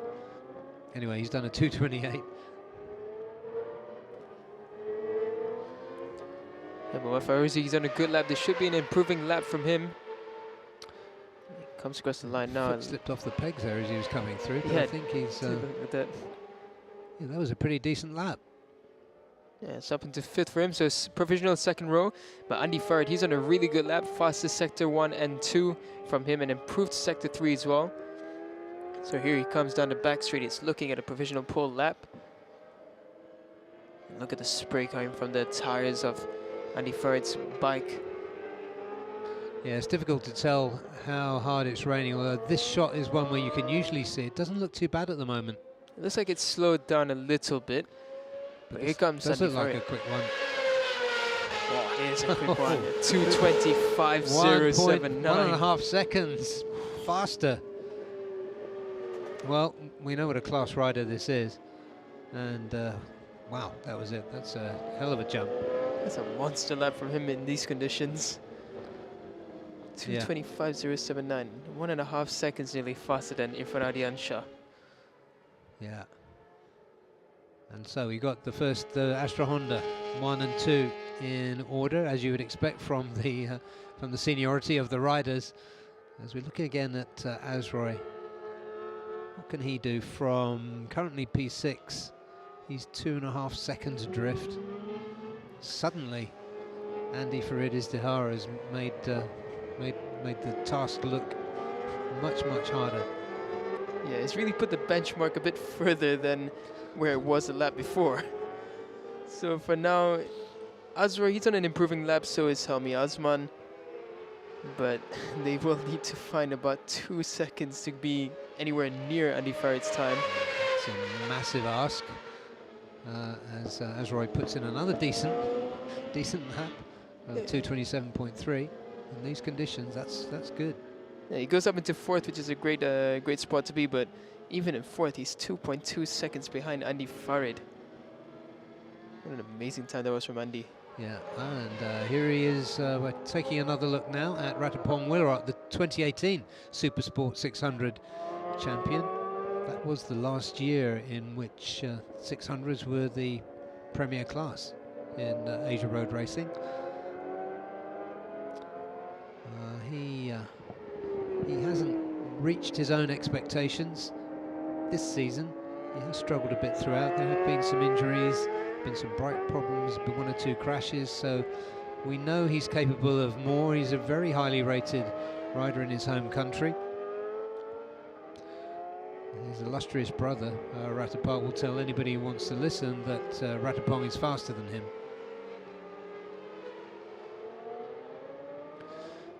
Anyway, he is currently in 9th on a 228.9, so that is almost 4 seconds off the provisional pole time of Andy Gilang. Let's see if he can better it this time. I think he will, but by how much? Oh, that's pretty decent. What a good improvement. Yeah, he's up into 5th. Whoa. And down into 6th. Nakarin out of nowhere at 224.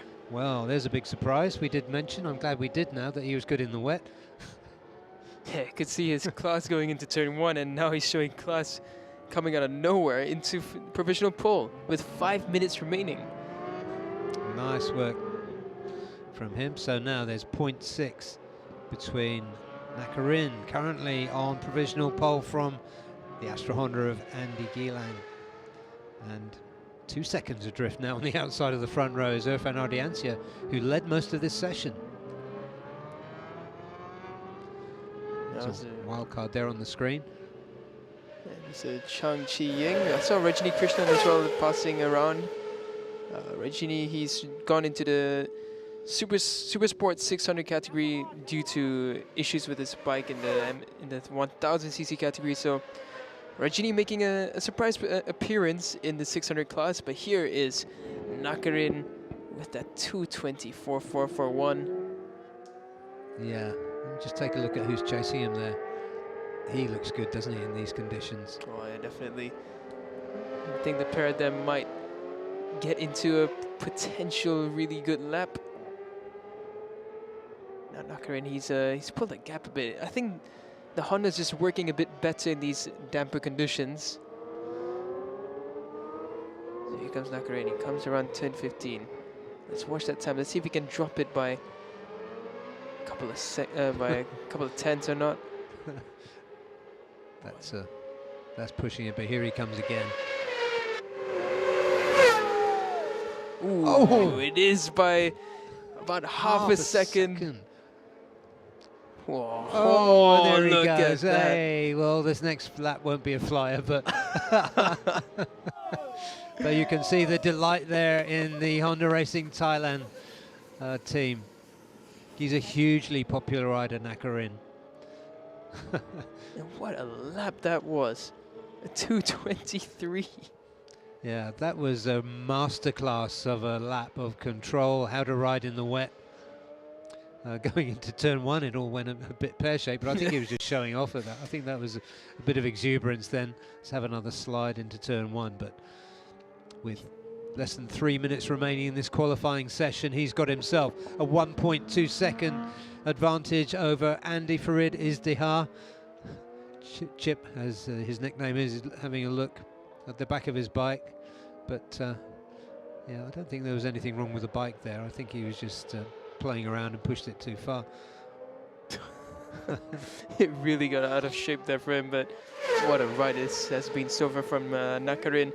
Ratapong, he goes up into in third, and Krichapong, he goes up into 4th.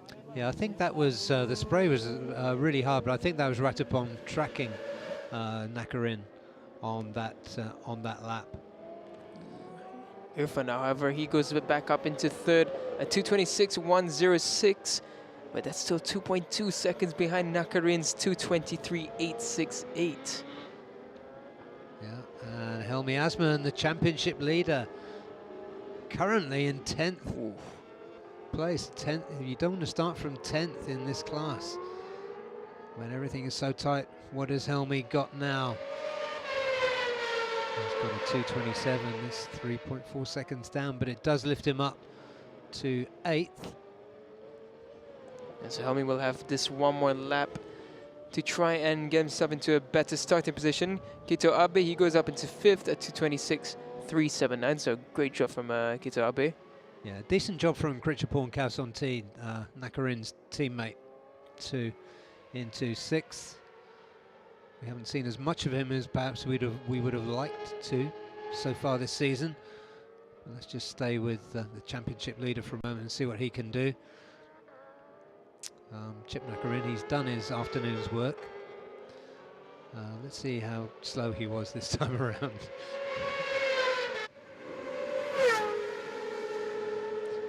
Yeah, that was a 2:44. Yeah. Not surprised, but the way he was greeted then by his team, and he does back it into turn 1 again. Yeah, a bit of shake of the head there. He's unhappy with that entry. So looks like that is all that Nakarin's going to do for this qualifying session. Andy Farid, he does improve. He doesn't improve. He had the fastest 4th sector, but was unable to stitch it all together into a better lap. But Krichapon, he's got the fastest 2nd and 3rd sectors of this qualifying session. Look out for Krichapon. He's coming up now. Yeah, that's Galang Hendra, who we haven't spoken about much in this session, but he's down in 11th. 5 seconds adrift of Nakarin's time. He's not looking anywhere near what we saw from the practice sessions. And there goes Krichapon. He goes 3rd fastest now. 2 Thai Hondas on the provisional front row. And probably nobody out there that's going to do anything about that right now. But Andy Farid, he's on a good lap. Fastest sector 1 so far. Irfan Adiansha, he's just completed his session. And that's Azroy. He's just come across in 5th. He comes up into 5th position. So not a bad position for Azroy. Nice work by Azroy, yeah. And Idam Paui, and we forgot to mention him, but he's all the way down in 15th. He's just not been able to find pace at all this weekend. Yeah, Helmi and Azroy have been up there, but no, nobody's going to shake up the first 3 anyway, unless Andy Farid can find, but I don't think he is. I don't think he's going to find 1.2 seconds on this lap. Yeah, it's a tall ask. Celebratory slowing down lap for Chip Nakarin there, I think. It's going to be a big grin. His English is okay, by the way. Yeah. I'm just wondering what's happening with the likes of certain riders like Galang Hendra, Idam Paui. They're just not where we expected them to be at all. Here comes Andy Farid. It's a good Sector 2 and Sector 3 from him, so he's definitely going to improve on this lap, but whether it's enough to get into Chip Nakarin territory, we're about to see. Oh, it is! Oh. A 2:23.770 from Andy Farid. So premature celebrations in the Thai Honda pit as Andy Farid pulls out almost just under 1/10 of a second to grab himself pole position for the race tomorrow. What a qualifying session this has been. Don't you love the rain? I've always said this. I love wet weather riding because it just brings the biggest surprises, and that was quite a surprise. That was phenomenal. So Chip will be back in for his surprise information when he gets back in. As Daniel will make his way down to talk to Andy Farid Izdihar when he comes in. What a sensational last lap from him. He did the fastest Sector 1 and justifiable celebrations there. What a qualifying session that was. But quick Sector 1 for Andy Farid, then he Sector 2, Sector 3, decent, but then he nailed it in Sector or his sector 4 time was phenomenal. Let's look at the results. Andy Farid Izdihar on pole position, 2:23.77. Just behind him, Nakarin Atirapuva Pat, and just behind him, Krichapong Kausonti. Great session for the two Thai riders there. Ratapong Willarot leading the front row for Thailand 2, for Yamaha 5th, Azroy Hakim Anwar 6th. Irfan Ardiansia led much of the session. Kito Abe, welcome newcomer to this class, in 7th and 8th. Championship leader, Helmi Asman. 9th place, Ferozi Torakatullah for Yamaha Racing Indonesia. Ibrahim Noruddin for SIC Racing in 10th. 11th, Galang Hendra Pratama 12th. Ramdan Rosli for 1XOX TKKR. And the privateer Kondanai Kurt Kiao from Thailand, number 113th. Behind him, Soto Furiyama. Kyril Idampawi surprisingly down in 15th place. And no showing from the wildcard, Jiang Qingying. Rajini Krishnan, 2:43 for him, and 17th. He might not make the cut, although that was a wet session. We're going to go down. Let's take a look at this session. What a session it was. It's definitely worth another look. There was Irfan, who led much of the session. There was Nakarin Atirapuva Pat. Azroy had a good session throughout. Helmi Asman, decent session for the conditions, but Irfan was the class of the first half of this session. It's Kito Abe getting out of shape then, giving his spine a shake as he came out of the back, but he was good, consistent, put the laps in. Very good pace from him in wet conditions. And there's another spine twitcher there from Andy Farid Izdihar. But he still had something left up his sleeve. As you can see, the conditions got worse. There's Krichapong Kausonti. Great session from both the Thai Honda riders. Irfan Ardiansia, both Indonesian Honda riders and both Thai Honda riders performing exceptionally well in those conditions. Irfan would eventually slip down the order, but still end up on the second row. Andy Farid, class all the way through.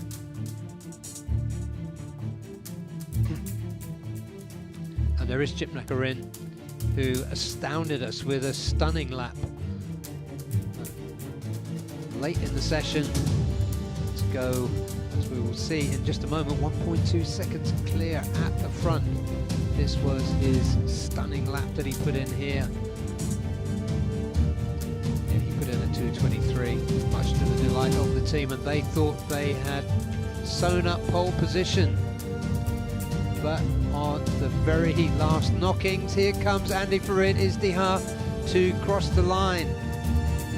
Less than a tenth ahead of Nakarin Atirapuva Pat to take pole position. Andy Farid Izdihar will be talking shortly to Daniel in Parc Fermé. We'll be going down to Daniel right now. So we're down here at Parc Fermé with our poleman for this weekend for the Super Sport 600, Andy Farid. So Andy, what a fantastic lap that was on the last lap itself. Can you tell us a bit about how the conditions were out there and how this session was for you?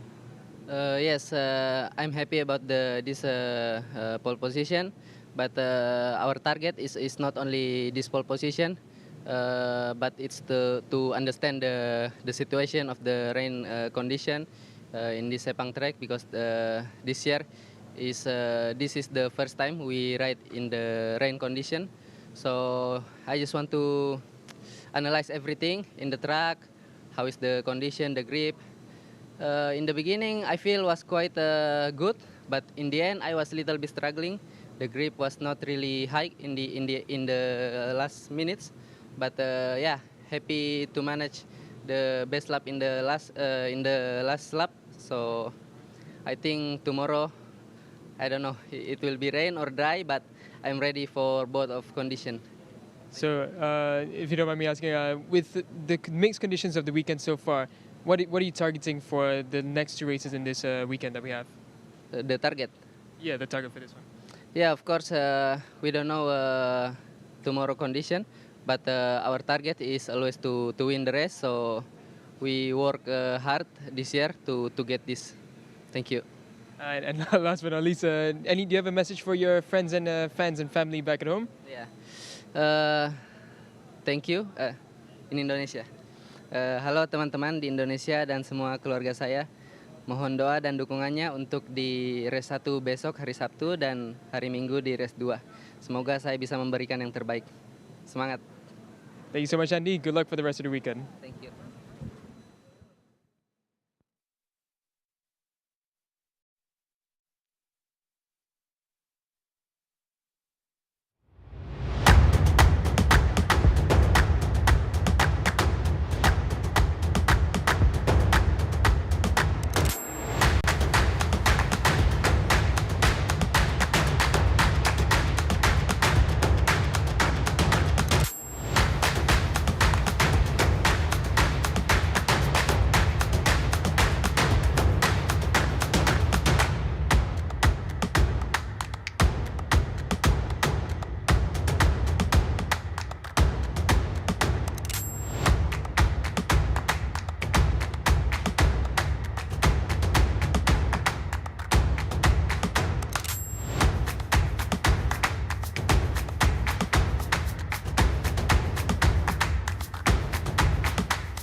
Welcome back to Sepang.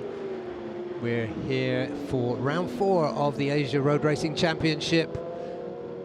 We're back at Sepang for the second time, and this is qualifying 1 for ASB1000 and MSBK1000. So just to explain what that's all about, this weekend is round 4 of the FIM Asia Road Racing Championship, and it's the final round of the Malaysia Superbike Championship. So the two series are running together, and because there's a bigger number of bikes on the grid, the qualifying format is slightly different. In fact, it's following the MotoGP format, which means that the fastest 10 in the 3 free practice sessions automatically go through to qualifying 2.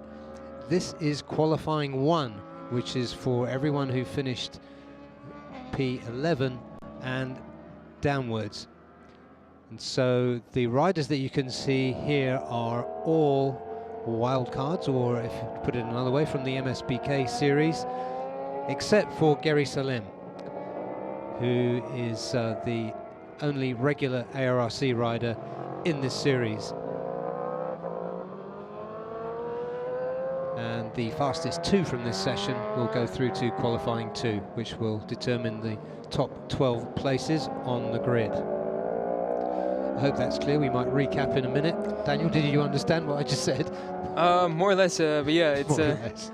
so I just got some more information as well in the qualifying format for this one down from the officials. So yeah, as you mentioned, the 2 fastest from this session will be heading into the second qualifying 2, much like it is in MotoGP. So yeah, Gary Salim, he's the only regular, as you mentioned, from the Asia Road Racing Championship who was just unable to make it into the top 10. But I think we can be pretty certain he'll be back into the second qualifying session without a shadow of doubt. Absolutely right. Gary Salim, of course, in his first year in the Superbike class, the ASB 1000 for Honda Asia Dream Racing with Showa. And the other riders here might be more familiar to you than to me, Daniel. But who else do you think might go through? Definitely, I think Farid Badrul, because Farid Badrul, he's a very well experienced rider. He's had stints in the British Superbike Championship, if I remember correctly. He's popped up in the Asia Road Racing Championship as well. So Farid Badrul, he's one of the more experienced riders in the rest of the field besides Gary Salim. I'm sure that we've seen him before in ARRC as well, yeah, as perhaps as a wild card here at Sepang. I've got a feeling he's ridden for Victor Racing, but I couldn't swear to it. Yeah, he rode for Victor. If I remember correctly, I think it was in 2019, if I'm not mistaken. I think so. Yeah, but without causing any surprises at all, it's Gary Salim who's an early leader here in this short session. It is in fact a 20-minute session. There's 13 minutes left on the clock. So short of an upset, which you can get in these conditions. But Gary Salim is a class rider. It's very difficult to imagine that he won't remain in that position. Yeah, looking at the timings from practice, and we've seen that Gary Salim, among these riders, he'll definitely be getting a spot right into Q2. He gapped Farid Badrul, who's currently in second, if I remember correctly, by nearly 3 or 4 seconds in practice. So yeah, but there's no doubt that he's going to make it into the second qualifying, and then it's going to be the challenge for him against the top 10 riders that we have from the practice sessions. Yeah, if I'm looking at the timing, the gap between Gary Salim and Farid Badrul, it was nearly 3.5 seconds, but this time it's in the wet, so let's see what that can bring, whether there's going to be a twist in the tail or not. But looking at the sector times, Farid Badrul doing a decent job, but Gary Salim ultimately faster, except for in the third sector. Farid Badrul seems to be strong there. This is going to be interesting to see. It's really a battle for one slot Pretty much, in yeah. qualifying 2, isn't it? But even then, between Farah Badrul and anyone else near him, it's still a gap. Between Farah Badrul and Osama in the last, in practices, it was nearly 3 seconds between them. Yeah, and it is Farid who's currently gone top. Almost 2 seconds faster than Gary. Ooh, and it's just switched up again. Gary Salim goes up faster by 0.2 seconds of Farid. Yeah. Again, not too surprising. Still relatively early in the session. Yeah, the gap now between Farah Badrul in second and third is 6 seconds, so I think the gap's just going to remain that way. With perhaps Farah Badrul looking to improve a bit more. Definitely, at least we have this battle going on now between number 83 and 31, Farah Badrul and Gary Salim. And again, Gary Salim has backed off from this lap. He's done slow through the first sector. And Farah Badrul, he's still very much on it. And it's still a very damp track. It's not really drying up. There's no dry line. Was it raining when you came back up, Daniel? It was not. It was the rain has stopped, but as of right now, it's just not sunny or warm enough for there to be really a dry line already. You can see the spray still coming from the rear tire of Farah Badrul. Yeah, cat and mouse, Gary Salim back on top. And behind them, yeah, pretty long gap to the rest of the field, isn't it? 6 seconds. Yeah, I think potentially what Gary's just going to do is just go back to the pits, because I think I'm pretty certain there's not going to be much of a challenge coming in for the top 2 spots currently between Gary and Farid. The fastest one below them is Tiwi Jin. They are improving, but not by much, so they will remain within about 6 seconds of the front 2. Yeah, 6 seconds is a lot to find, but it's good to see Farid Badrul again in this class, and again doing a decent job. He's riding excellently now in the wet, putting the force against the Honda Asia Dream Racing rider Gary Salim. And it looks like he did improve on that lap as well. Yeah, he did. He's now only a 1/10 of a second away from Gary. A really good effort from Farah Badrul. Here's Raja Nazim Iskandar, number 14 on the Yamaha R1. Comes across the line now, and he goes third at 2:35.106, 4.7 seconds behind Farah Badrul in second. But comfortably ahead of his contemporaries, has to be said. And here's one of the Mobile Loop Suzuki riders. This is Kuchi Yen. Of course, the big name riding for the Mobile Loop Suzuki racing team this time round is Takuya Suda, who overall in practice was 4th fastest. Yeah, and we'll be seeing him in qualifying too.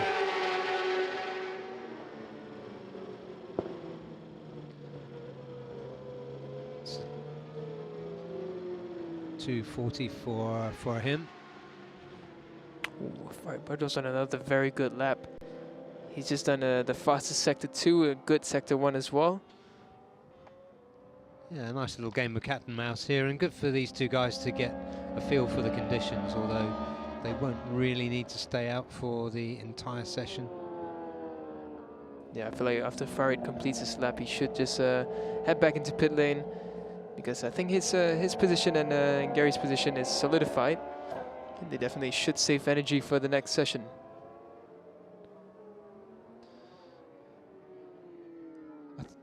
I think this is quite an exciting format to bring into this class, because it will just be a 20-minute shootout. Let's use that word again for in qualifying too. Yeah, definitely. It does bring a bit of a dynamic to this championship. Yeah, because normally the long session is treated as a bit of a free practice session or race setup session, and then the last 10 minutes the pin gets pulled. Here's Farah Badrul right now. He stuck his right leg out. And oh, what a shame. He was on the fastest second and third sector. No. Oh, what a waste.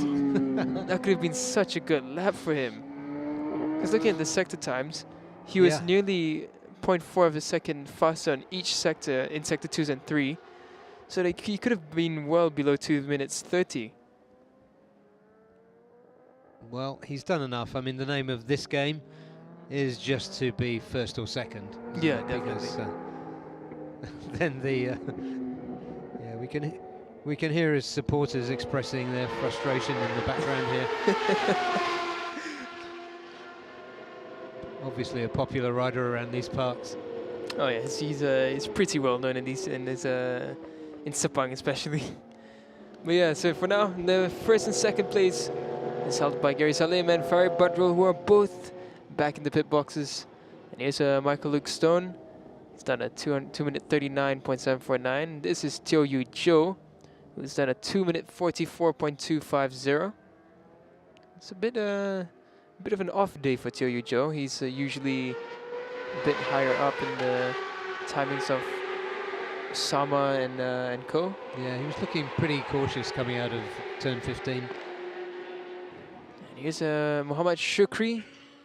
He's going to turn 15 very cautiously there as well. He'll be starting his first flying lap.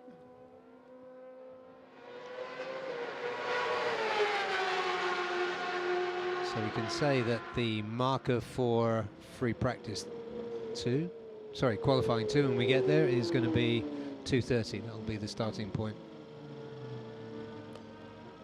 I'm not sure if we overheard correctly, but yeah, that is Gary Salim coming out now. Very interesting because there's only 5 minutes left. His position is pretty much secured going into the second qualifying session. But he's come out again. Perhaps they're trying a new setup, I think. Yeah, I think he's trying a tweak, perhaps, to see to get himself some more advantage in qualifying 2.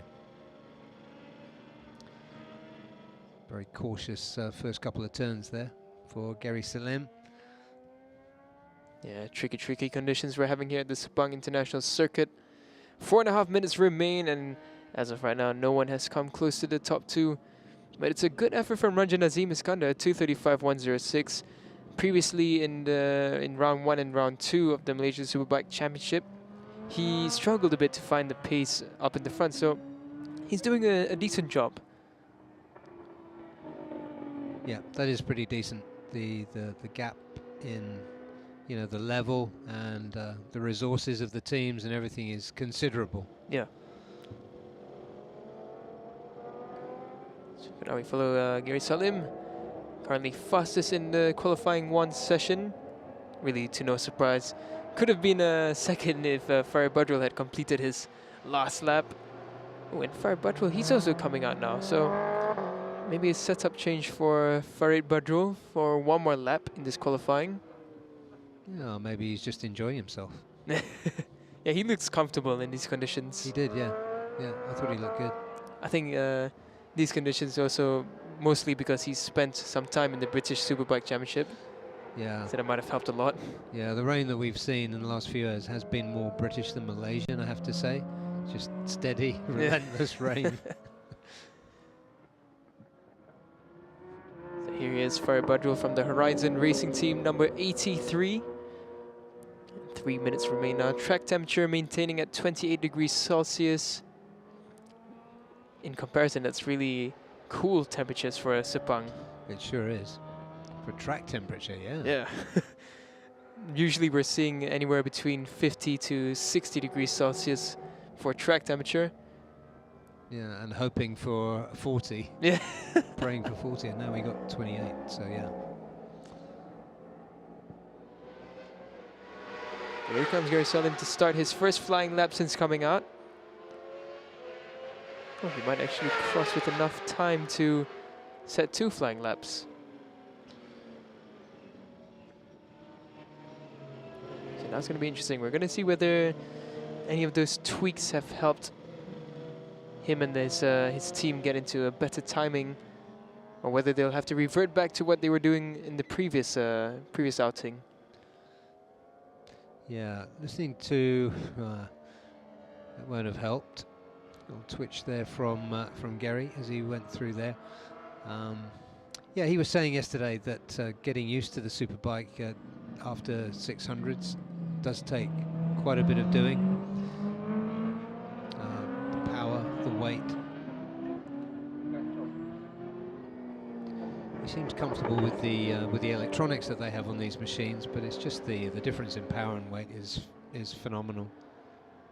Yeah, previously I would have said that him on the previous generations of CBR 1000s would have been not too bad of a jump because they were a bit more tame, a bit more rider friendly. But from seeing how this CBR 1000 RRR has been performing, the updated version, it has been pretty much a wild horse. I remember seeing Zakwan Zaidi on his first outing on this bike, and it was just popping the front wheel up non-stop on every corner. Yeah, and often you can see out of turns snaking as it loses traction, and Zakwan has said, you know, he doesn't feel he's tamed that horse yet. Not totally. I mean, he's fast, but yeah, the potential he's still got plenty of potential to tame it further. Definitely. I mean, we've seen it with the World Superbike Championship as well for the Hondas over there. They needed a couple of seasons to get into rhythm, to really understand the bike better. But for now, speaking of Honda, we have someone trying to creep up onto the Honda. It's Mr. Farid Badrul with the fastest first sector time coming through. Yeah, interesting. So Gary now coming down towards turn 15, the last turn. Let's see if he'll make a difference this time around. It didn't look like such a great lap for him. Yeah, it didn't look like it at all, and I don't think he's going to improve in this lap. And he's going to take the checkered flag as well, so he comes across the line at 2:31.014. So right now, only improvements coming in from Raja Nazim Iskandar, Farid Badrul, as well as Michael Lookstone. He's improving there as well in Sector 1. Yeah. All eyes on Farid Badrul. Can he beat Gary Salim to first place? Well, it wouldn't really matter in the results-wise, as they'll both be going into Q2. I think there was a twitch there from Farid. Yeah, as you said, Daniel, it doesn't matter. The idea is to be in the top two, and P3 is 4.6 seconds adrift. So they could have parked up 10 minutes ago and been fine. Yeah. And by the looks of it, this lap is really unfortunate for Farid, because his first sector was the fastest of the session. Second sector was nearly 0.8 seconds off. The third sector was decent, and yeah, I don't think this is going to be an improving lap for him. That second sector, something must have happened that we did not catch on camera. Comes across at 2:31.2. Yeah, but what he did show was that he's worthy of his place in qualifying too. And the rest of the riders will complete their laps. Yeah, it's a really good time from Raja Nazim. He just did a 2:33.7, just 3.4 seconds behind the likes of Mr. Farid Badrul and Gary Salim. So that's a really good time from him in the wet. It is, yeah.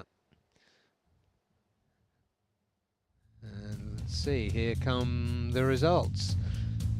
Gary Salim goes through to Q2 together with Farid Badrul Hisham, 2:30.3 and 2:30.4 respectively. Then was Raja Nazim Iskandar, followed by Osama Mariai, 5th Tiwi Jin, 6th Michael Lookstone, 7th Kuchi Yen, and 8th Sukri Matsuki,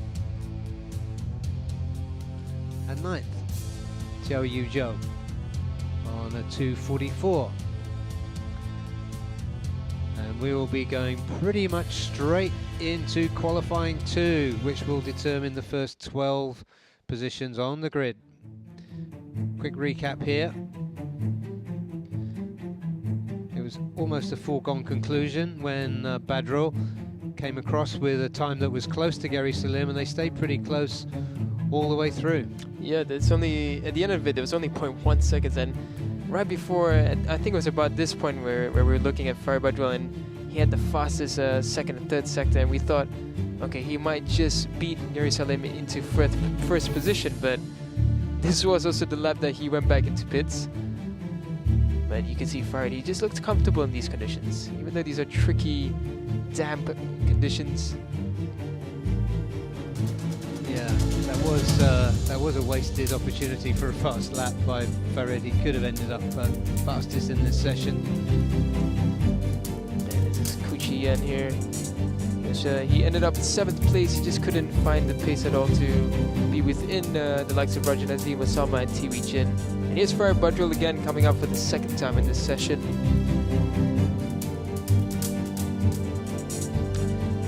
Salim never looked like he was really breaking too much of the sweat as expected.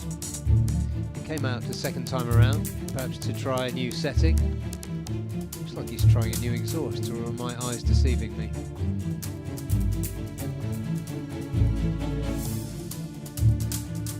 That was it, checkered flag out, and Gary Salim and Farid Badrul Hisham go through to Q2, qualifying 2, which will be starting very soon. So we will have the shortest of breaks and come back for qualifying 2. We'll see you in just a moment.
Welcome back to Sepang International Circuit, and welcome back to the perhaps what will be the most exciting session of the day. This is qualifying 2 for the Asia Superbike class.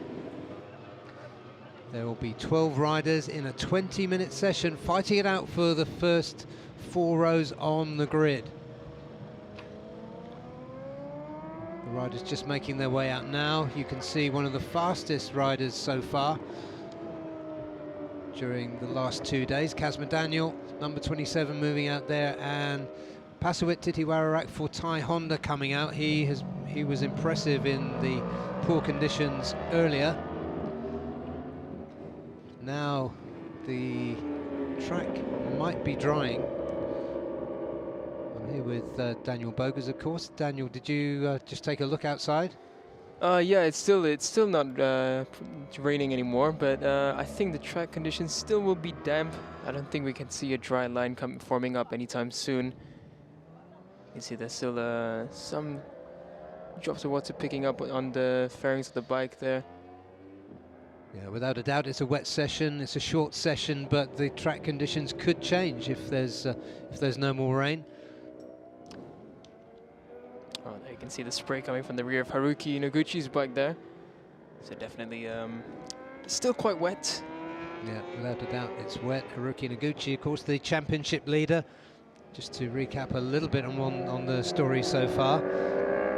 He's looking for his 4th and 5th successive wins in this championship, and it's difficult to understate the impact he's had coming in, having taken the All Japan Stock 600 title last year, coming into Superbikes for the first time. He had raced around Sepang before in the Asia Talent Cup, but it's a very different matter to ride a Superbike around here, of course. Yeah, to me, Haruki is just a special talent to be in your rookie year and not only make it on the podium, but have a hat-trick of wins in the first season that you're competing in the Superbike Championship. That is something special, and I think Haruki is well on his way to being one of the best from this region. I absolutely agree with you. The impact he made right from round 1. Was phenomenal. It was clear from his body language. He was new. Nobody really knew him too well, but it was clear from the way he carried himself and from what he said in round 1 at Buriram that he was expecting to win. And when he didn't, when he finished 3rd in his first ever race in this class, in this championship, he was gutted. Yeah. And that tells you a lot. I still remember in Sepang in round 2 as well. After race 1, he had such a good performance, and then when I asked him what he thought about it, he just didn't seem happy that he didn't win. And it was only after race 2 in round 2, when he won, that I saw him smiling. That's it, yeah. So he's a born winner. He expects himself to win. And he's got the talent to do it. I agree with you, Daniel. I do think Haruki Naguchi is a special rider. This is a very good team he's with as well, SDG HRC Pro. Yeah, and another thing I do love about Haruki is his riding style, which I still feel is very reminiscent of Shinya Nakano. And the way that he hangs off, it's really lovely to see. Yeah, that's it. I don't think I've asked him yet about his hero, who is his hero, but you can see from the helmet it probably was Shinya Nakano from the cartoon eyes on the front of his helmet. Shinya Nakano has been around this championship as well. He was one of the Asia Dream Cup coaches with who else was it? Taddy Okada. Anyway, Shinya Nakano has been around this championship for a couple of years. Back in those days, just a few years ago. There's Yuki Ito. Switching our attention to another Japanese rider, and he's put himself at the top in this early stage. It is early stage, but there's only 15 minutes left. This is a real shootout in every sense of the word. I must say, Yuki Ito's time of 2:20. Now, we just concluded the first qualifying session. The fastest time then was a 2:30, but definitely the track conditions will have been improving, having that the rain has stopped. But a 10-second difference already. It's quite impressive from Yuki Ito on his first flying lap. Yeah, and there is Gary Salim, who led that qualifying 1 session. We were a little surprised to see him there. Kazma Daniel has been at the top of the timesheets most of the time so far. Let's see what he does now. Not there yet. Yeah, Kazma's fastest lap time came in practice 2 with the 2 minute 6.801, but that was in the dry, of course. He's definitely looking rapid this weekend. Yeah, 2:05 was just looking at pole time in round 2, which was Kazma's, of course. Haruki Naguchi, what are his times looking like here? Respectable. Doesn't look like he's going to break any records this time around. But yeah, as you say, Daniel, it's good to watch the style, the way he gets off the bike. Almost like he's trying to put his chin on the ground, isn't it? Yeah, the way he hangs up, he's one of those riders that seems to prefer to lean his shoulder in rather than his elbow out, and yeah, it's a unique style of riding. It looks almost very much the old school style of riding, perhaps in comparison to the current generation that's followed from Marquez, for example, with the elbows out. He's a Takuya Suda as well. He's in front there. Haruki, he's going to improve on this lap, but he's not going to come. He's not going to be beating Yuki Ito's lap time of the 2 minute 20. So let's take a look. Where will he stop the clock?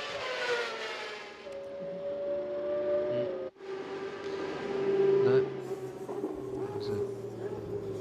Haruki was up into second at 2:21.6. Takuya Suda went up into third, well, second momentarily, then bested by Haruki. 2 minute 22.222 from Takuya Suda. Yuki Ito, he's gone straight back into the pit. So I think some minor adjustments to be made. Yeah, and our first sight in this short session of the 2 Yamaha Thailand riders. There is Anupab Samu, number 500, coming through to complete a lap. He's good in the wet. He's not coming anywhere near Yuki Ito yet. Yuki Ito having a well-deserved break, even though this is a very short session. But he's 1.1 seconds quicker than his compatriot. Another impressive rider here. This is, the more you think about this, the better this field's getting, isn't it? This is Pasawit to Hiwararak. He's not going to break into the top handful here, but that's a pretty decent marker, 2:24. He's getting quicker as he goes through the season now. Haruki Naguchi, he's got the another Japanese rider behind him. Something of a veteran, I think, Takuya Suda. Oh yeah, definitely a very well experienced rider, having also experienced the luxury of being the Suzuki MotoGP test rider. Yes, indeed, and for me, being a little bit harking back to the old days, I like to see Suzuki on track, because we're going to miss them next season. Definitely, it's a sad news knowing that Suzuki won't be in the racing world anymore coming next year. So it is nice to see the Suzuki out on track with us here for the 3rd round of the Asia Road Racing Championship. The 4th round, apologies. Here's right now it's a Japanese lockout in the top 3. Yuki Ito, Haruki Naguchi, and Takuya Suda. Not necessarily you'd expect at Malaysia. Yeah, you would really expect, especially the likes of Kazma Daniel and Zakwan Zaidi to be well up there. Yeah, still not threatening Yuki's time.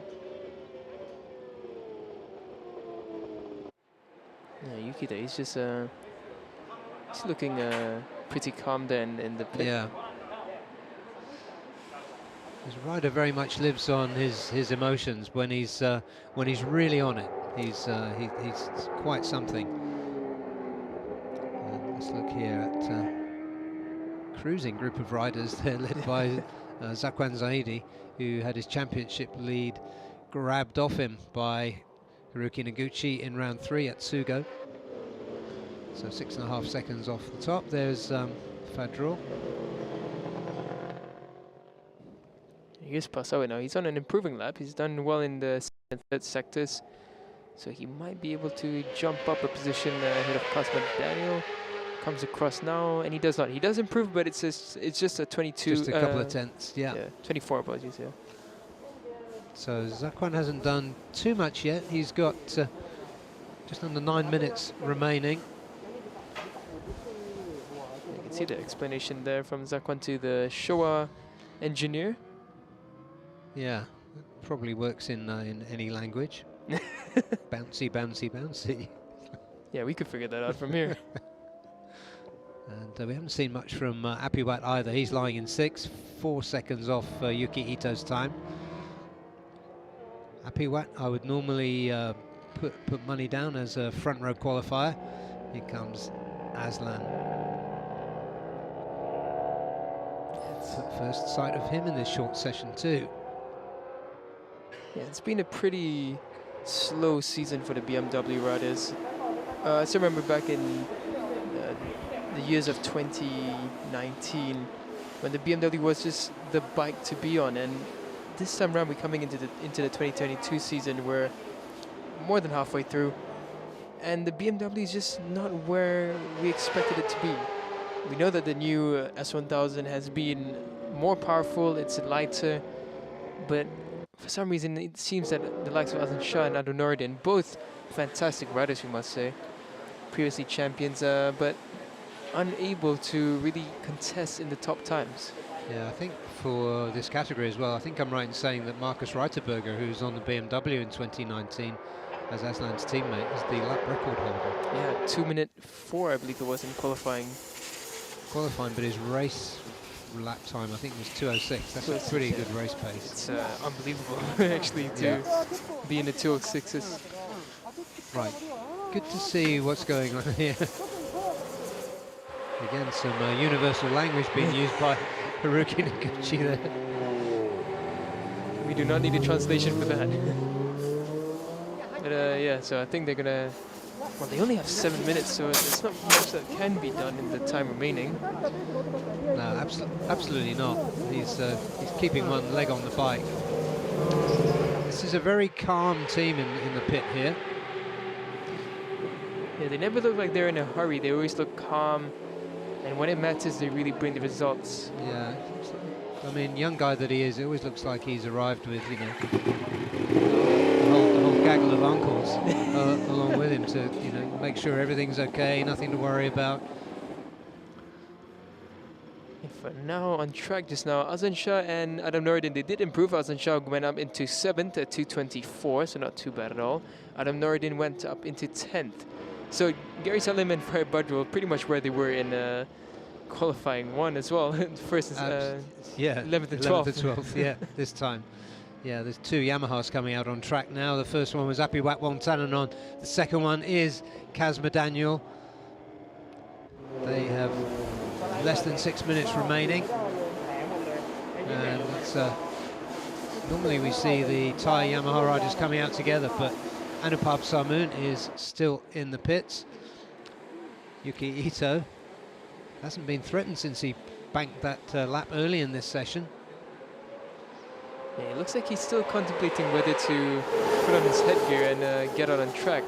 Because for now, he's still ahead by 1.1 seconds. Yeah, shake of the head there from Anupab. Should be a problem for him. He's down in 9th on a 2:25. We know he can ride in the wet. He's working down on the tyre pressures. In these conditions where it's drying, perhaps they're just going to soften the tyre pressures a little bit on these wets. But he didn't look confident, did he? Yeah, he doesn't look too happy at all. He's not in a bad position. He's currently provisionally 2nd row. And that's Yuki Ito. He's getting ready to go out now. It's probably a good idea because there are some riders out there, including Haruki Naguchi, including Kazma Daniel, who could upset the order with less than 5 minutes remaining. And Azan Shah just came across there at 2:23.849, so he's starting to get some rhythm, starting to close the gap down between himself and the top three. Yeah. Yuki Ito punches his fist into the palm of his hand. He looks determined as he gets on here. He would love to keep this pole position. And let's take a look now at Zakwan Zaidi. Zakwan currently down in 8th, 4.5 seconds off Yuki Ito's provisional pole position time. We know Zakwan can do more than that, and he's one of the riders that could cause an upset. And of course, another reason for Yuki Ito to go out with just a few minutes remaining, and therefore just a couple of flying laps. Zakwan is on it now. The track does look a lot drier around that section. It's got Gary Salim behind him, but I don't think Gary has got his pace. Yeah, let's stay with Zakwan Zaidi. Zakwan in the first sector, decent but not threatening. So he will get one more flying lap after this current one. Behind them there's Gary Salim, and I think there's Pasawit behind Gary. Yeah, and I think Apiwat is on an out lap. He could spring a surprise as well, currently down in 7th. And Apiwat is on a hot lap. He's just done a really good first sector timing, so definitely keep your eyes out for number 24. Here we're looking at Haruki Naguchi. He's just come across the start-finish line and into turn 1 now to start his flying lap. Here's now Zakwan coming up at turn 10 into turn 11. Zakwan would love to find his way onto the front row of the grid. Right now he's looking at row 3 in P8. And second sector is not a good one from him either, so it's not going to be this lap, it's got to be the next lap for Zakwan. Yeah, you can see him working hard, but the pace isn't quite where you'd expect it to be from the multiple champion. Yeah, because you can see him explaining to the mechanics just now about the suspension perhaps unsettled, but with such a short session, there's probably not enough time to really make that much of a major adjustment, and you can see he's just struggling now to get the pace. So Azan Shah, he's just come up into 4th now at 2:23.4. And Shah moving towards the front of the grid. Wouldn't we love to see that? Zakwan Zaidi did improve his time, but he remains 8th. Pasawit, he goes up into 5th now. Pushes Kasma Daniel, of all people, down into 6th. Nice work, and he's just gone ahead of Gary Salim, who is in 9th now. Yeah, Gary Salim as well, he improved on that lap. Kasma Daniel, he's on an improving lap as well. Haruki Naguchi, he's not setting anything fast throughout the first and second sector, and I don't think he's going to have enough time to cross the start-finish line before the checker flag comes out. Kasma Daniel, he goes up into 2nd. Apiwat goes up into 3rd. Yeah, well, those were two of the riders we thought could spring a surprise, but the one on screen at the moment is another one.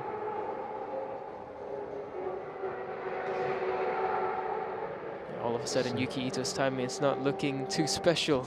Yeah, he's got 0.24 of a second, and Haruki Naguchi, what are his times looking like so far? Not that special. Oh, he will get another lap though. He will manage to make it across the start finish before the checker flag comes out. But look at Kasma. Yeah, he looks determined. He really tucked himself in tight. This is going to be a flyer from Haruki Naguchi, but Yuki Ito still sits at the top as the last laps have been begun by all the major contenders. Oh, but Kasma and Apiwat, they're on really good laps, both improving their first sectors, and Kasma actually making the fastest first sector time so far. Here he comes down to turn 7 and 8. I told our friends out there to, if they were going to put some money down, put it on Apiwat to be on the front row, because he's so good at this. Let's look at this now. Apiwat, he's improved, but Kasma the fastest again through sector 2. Checker flag is out. It all comes down to these final few turns for Kasma and Apiwat. Haruki, his first sector is a bit disappointing, so he really has to make up for it in sector 2 and 3. Yeah,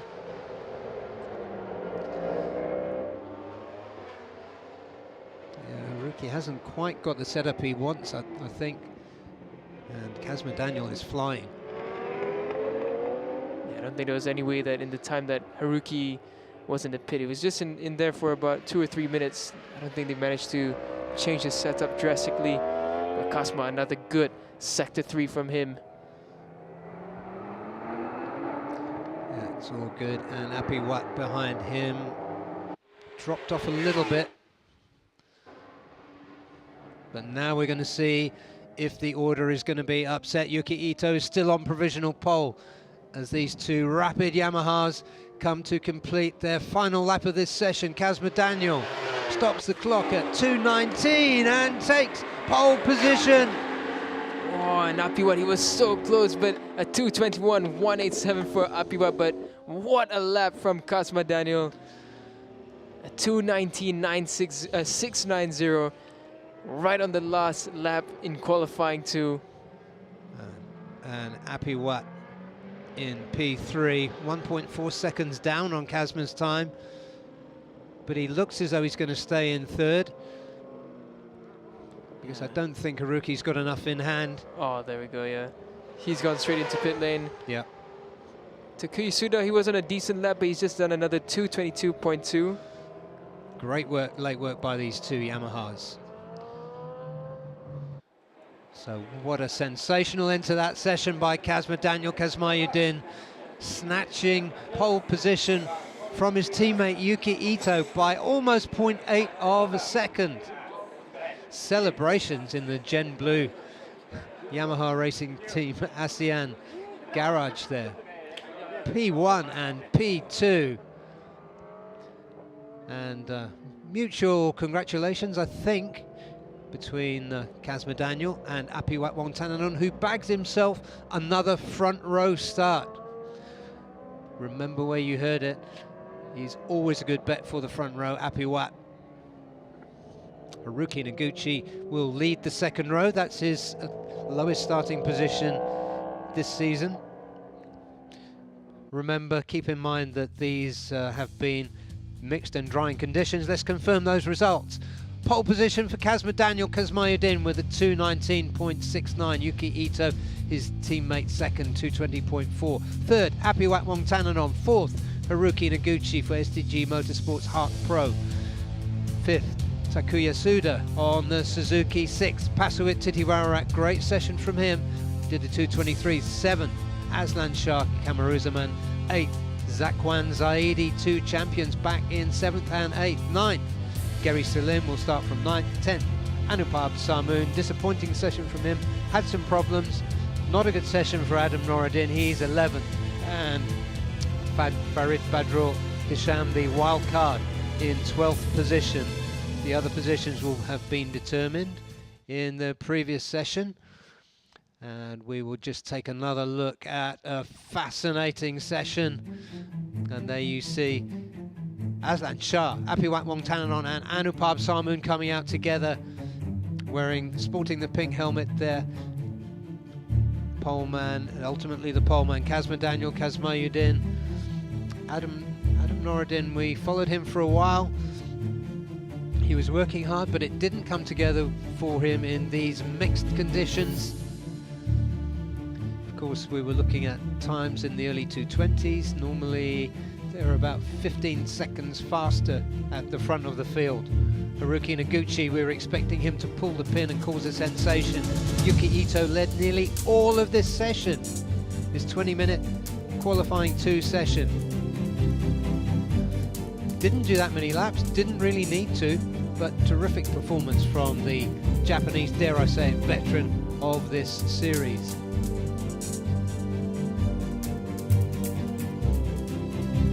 At this point, Haruki Naguchi was second, but Kazma Daniel, number 27, had other ideas. He pushed himself up the order. Haruki Naguchi worked hard, he made a pit stop halfway through. Not entirely happy, but he banked a time of 2. That wasn't his best time. This was about mid-session here, as we looked at the lone Suzuki here of Takuya Suda, MotoGP test rider for Suzuki, no less. Coming coming in as a wild card. And Kazma Daniel, with a few seconds remaining, came through. We thought Yuki Ito had it in the bag, but Kazma had other ideas. Tracked by Apiwatwong Tananon into the last turn on the final lap of this qualifying session. And he did it, he crossed the line to take pole position from his teammate Yuki Ito. What a session, what a result for Honda Racing ASEAN. We are going to go down to the pits now, to Park Ferme, where Daniel will be having a word with Kazma.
So we're down here at Park Ferme with the pole man for the race this weekend for the ASB1000, Kazma Daniel. So Kazma, what a fantastic last lap that was from you.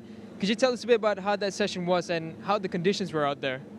Firstly, I want to say Alhamdulillah and thank you to the guys, Blue team, because they make our bike. My bike was like, you know, from the FP1 yesterday. Also, my feeling with the bike, I feel so too much confident. And for the qualifying, we have a wet qualifying, and also they give me some, big more confident for on the bike. So I just ride with my own style, and yeah, and also I believe them, and I believe on the bike, and yes, finally I get pole again, like before in here, and this is our home race, so we have some more energy here, and yeah, firstly, syukur alhamdulillah. So being a home race, do you have any message you want to send out to your fans, friends, and family? Yeah, for the guys outside in Malaysia and kawan-kawan datang Malaysia, support rider local Malaysia and doakan kejayaan rider Malaysia semua. Saya nak cakap Melayu sebab banyak orang Malaysia yang cakap Melayu. So datang support Sepang and tengok rider kita orang, rider Malaysia ni, and orang cakap tu berikan support yang moral lah. Kita orang memerlukan support korang lah. Alright, thank you so much, Kazma. Good luck for this weekend. Thank you.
Welcome back to round 4 of the FIM Asia Road Racing Championship. This is day 2 of round 4. It's day 2 because we are got a boosted program this time around, with running together with the final round of the Malaysia Superbike Championship. And as the schedule is running, this is the second free practice session for the TVS Asia One Make Championship. So there they were out this morning in mixed conditions, and now they are out in the late afternoon in mixed conditions once again. The track is drying now. There is no rain.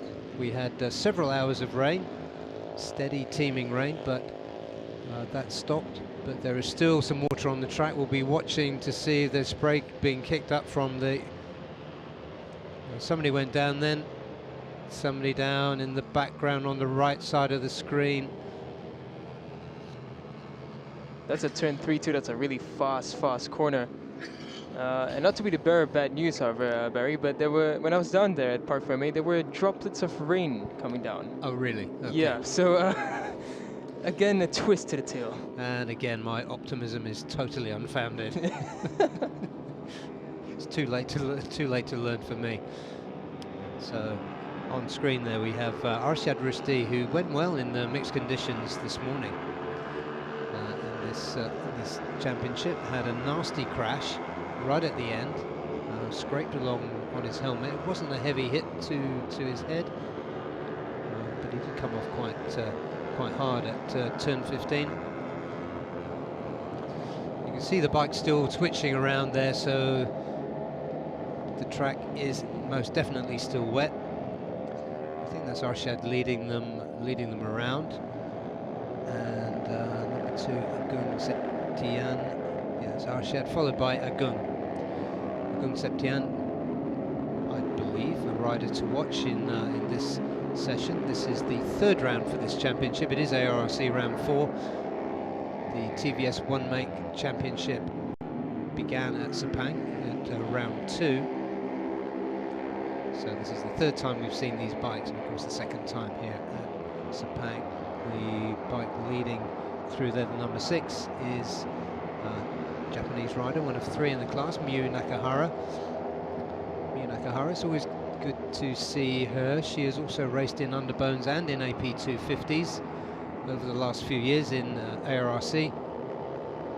Yeah, Miyu has a decent chunk of experience in that upper level of racing, and it's good to see her here as representing Japan with Hayato Kobayashi, and coming across there, Deki Tiano. A really good time coming in from him at 2:39.808.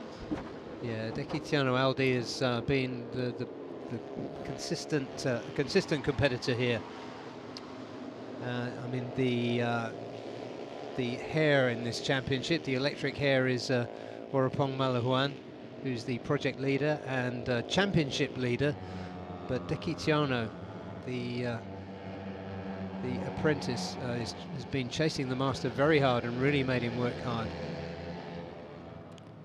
I do believe the one that's fallen in turn 3 just now was Faris Felix Fleming, because he's not come across to complete his lap. So that's unfortunate for the Australian rider. That would be really unfortunate, because he is recovering from an injury, and that was a pretty fast crash, as you said. Yeah, down at turn 3, that's full gas all the way down. And I wouldn't know what the speeds would be like for the TVS bikes, but generally for the 250s, they're more or less about 150, 160 down there.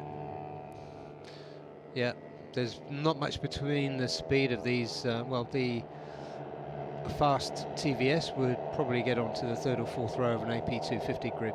Definitely, yeah. For now, good lap times coming in from James Frederick Jacobs as well as Deki Tiano. Ooh, Deki Tiano getting a bit out of shape there into turn 9. I mentioned the championship leader and project leader, Warapong Malahuan. He's number 7, currently lying 4th, which was somewhere about where he finished the morning practice, but not much to go on really, because the conditions were just a little weird, and they're a little weird once again. The It's definitely a wet session. You can see the spray coming off the tyres. The rain isn't too heavy, but this has been a pretty damp day altogether. Yeah, I must say the way James Frederick is riding is really quite spectacular. He's riding almost as if it's dry. He's leaning in comfortably, and he's looking pretty good on this lap. It's another good sector time coming in from him in sector 3, so he should be bumped up a few places. Yeah, he's one of the leading lights in the ASBK Australian Superbike Championship Supersport 300 series. Last time I looked, which was probably a couple of rounds ago, I think he was placed 3rd, and that's a super competitive class in Australia. And that is, yeah, he jumps up into 2nd, Freddie Jacobs, and then drops down into 3rd as Watcher in, the Thai rider. Comes in just ahead of him. They are just within a few thousandths of each other, behind Dekiciano Aldi. Dekiciano, as we were saying, has been impressive this year.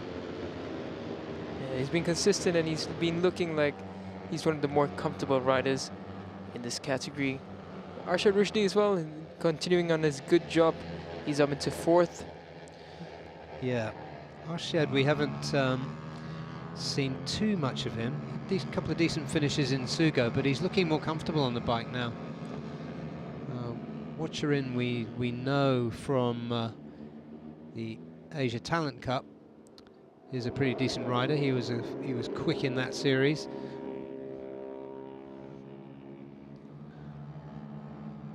Yeah, Watcherin doing a good job. You could see as well the way he was breaking into turn 1. An aggressive rider and likes to take the tail out in these conditions. He's doing a great job so far in 2nd. And Warapong down in 5th. Although he's the coach and the project leader and all of that, his competitive instinct remains undimmed. So he will be trying to get back up, even though this is only a free practice session in mixed conditions that probably won't teach them too much. Although it is good to get some wet track time on these Apache 310 RRs. Definitely, it's a good opportunity for them to get used to these, to get used to the bike in these conditions, especially in Sepang. It's the first time we're getting proper wet riding in the Sepang International Circuit for a while. And definitely looking into the weekend, it's never predictable, but looking how the weather pattern has been, there is a good chance we will see wet weather for the races either on Saturday or Sunday.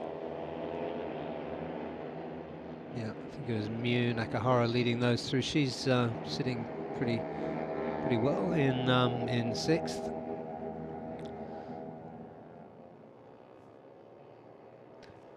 Now there's Watcherin again. Yeah, Watcherin just behind that group. Perhaps trying to give himself some space. Let's see what he does here. These are nice looking bikes, these TVS Apache RRs. I do recommend, if you're planning on coming to Sepang this weekend, come and take a look. You will be able to get pretty close. There's a pit walk on Sunday. Yep. The ARRC pit walks are the best, I promise you. They are really good fun. The riders love them. Lots of stuff to give away. Plenty of time to... and a rider down there. Who is that? Is that Freddie James Jacobs? Frederick, yeah. Yeah, that's Freddie. His tall frame gave him away there. So that's 2 Australians down. I'm a little concerned for Varys, bearing in mind the nasty injury that he had to his leg last time he was here. Definitely, we send our best wishes to him, and hopefully he managed to walk away from that crash unscathed. Definitely. And Warapong has put himself at the top of the timesheets for now, with 8 minutes remaining. And that's Agung there, who also looks good. The class in this field is starting to come through, and you can look at certainly the first 5 on the sheets at the moment, from Watcherin, Freddie, Agung Deki and Warapong. They're really good riders there, all of them. Yeah, they're barely gapped by much by much at all. And yeah, they're showing their class, they're showing their talent. Here's Agung Septian riding really confidently. Yeah, getting used to these machines. As mid-sized bikes go, these are really nice. They've got carbon fiber tail unit, and the engine really tuned up. Got an ECU to manage that compression, which is pretty considerable. Yeah, I was really impressed with the craftsmanship of the bike, the way that they've molded the tail so that it, if I remember correctly, it does not need a subframe, and it's pretty amazing.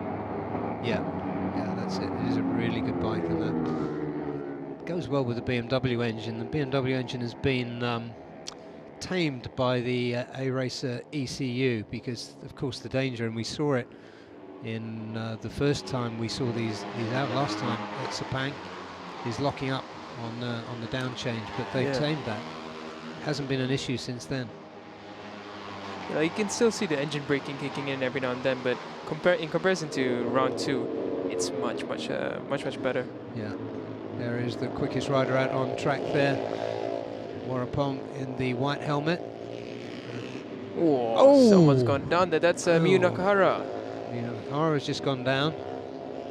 Took a little bit of a knock. It wasn't too bad, but that bike's not in a good position.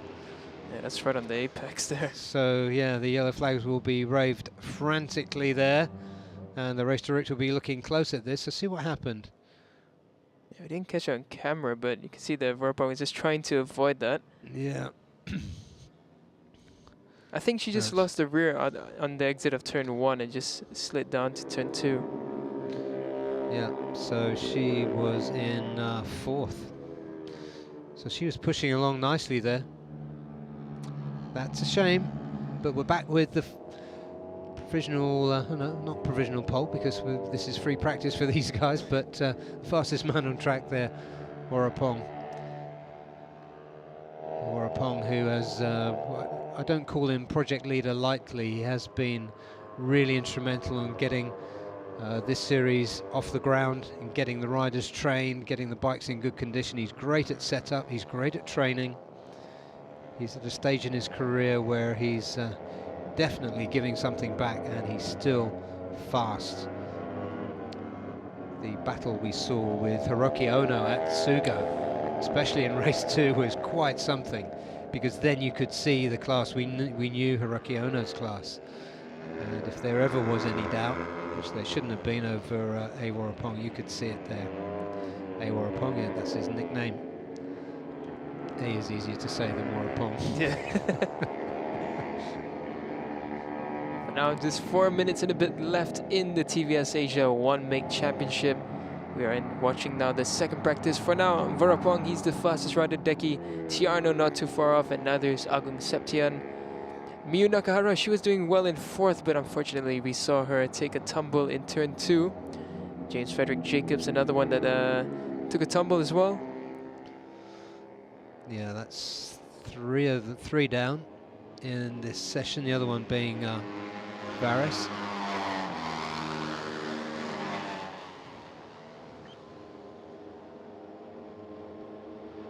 So now, ooh, someone going onto the grass there. I think that was Watcherin, who just went off really wide through turn 15 there. Here is Arshad, the number 3, chased by Yato Kobayashi. And going through there was the other Japanese rider, Fugo Tanaka. For now, these conditions are tricky. It's damp. It's not drying up quickly. So the riders, while they will feel a bit more confident going into the corners, it can still catch you by surprise, as it has for quite a few riders already. This is Fugo Tanaka. Went through now as Watcherin. Yeah, decent session for him. He's kept it nice and clean and fast, although I think you said you'd seen him take a little trip across the grass just now. Yeah, I spotted someone going on the grass, and if I'm not mistaken, it was Watcherin. But he's recovered from that. And coming through sector 1, yeah, you can see he's about 2 seconds off his first sector timing, so this lap won't be an improvement for him. These first three look pretty stable, don't they? Warapong, Dekichano Aldi, Agung Septian. These are riders that we've seen at the front all the way through the 2 rounds so far, and this one. But Watcherin, I would expect something from him this round for sure.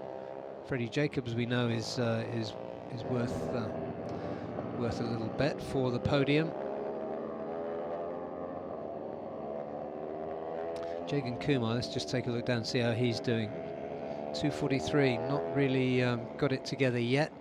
He says he's feeling a lot better after his long-term injuries, but we know he's capable of doing more than that. A huge following in India, superbike rider, and really determined to make a comeback, and grateful for having been given the opportunity to ride in this TVS Asia 1 make.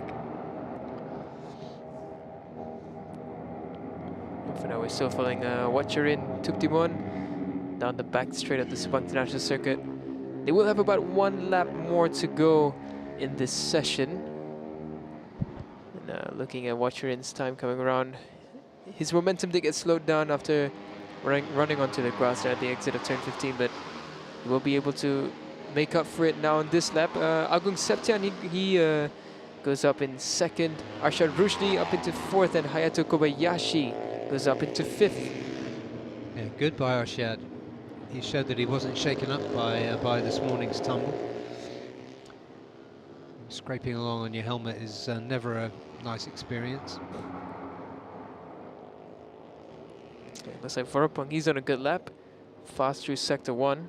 KY Ahmed going through, followed by Deepak Ravikumar. Those 2 Indian riders running together. This is, of course, an Indian manufacturer, although by no means an Indian dominated class. We've got 1, 2, 3 Indian riders, 3 Japanese. Oof.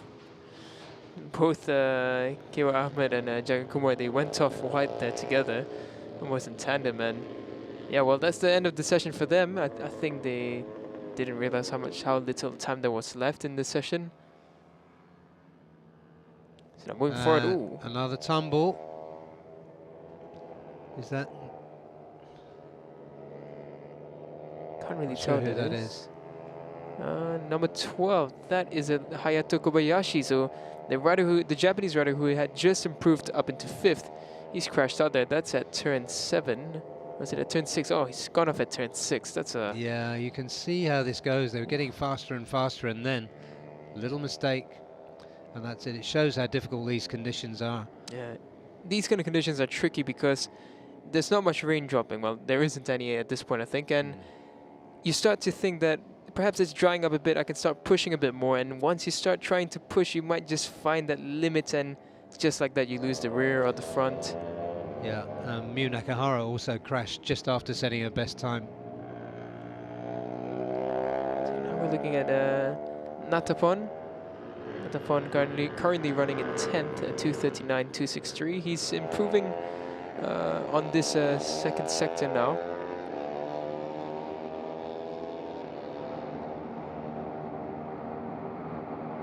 So Arshad going through there. He's shown well. His last lap was good. This lap, okay. Yeah, Arshad might just be able to improve a little bit if he stitched up sector 4 well. But for now, we're looking at Watcherin Tuktimon. Decent first sector, 2nd and 3rd, not too bad. Coming across, and it's an improvement at 2:38.447, but he remains in 8th. Yeah, good job, as the checker flag has been taken by most of these guys. The first 3 were really clear for a while. Vorapong, once he, after trundling around in 5th or 6th, put the hammer down, got himself the fastest time, and maintained the lead. And there it is, confirmed. The provisional results anyway. Vorapong Malahuan, 2:36.9 for him, ahead of Dekichano Aldi, his championship rival, 2:37.5. Agung Septian, the Indonesian, 2:37.6. Arshad Rusdi, the Singaporean, 2:37. Hayato Kobayashi 5th. 6th, Mew Nakahara, who had a late crash, as did Kobayashi. 7th, James Frederick Jacobs, Freddie Jacobs. 8th, Natapon Kaumun. 9th, Watcherin Tuptimon from Thailand. 10th, Fugo Tanaka from Japan. 11th, Jagan Kumar. 12th, Deepak Ravi Kumar. 13th, KY Ahmed. And 14th, well, no time because Faris Felix Fleming crashed, sadly, early in that session.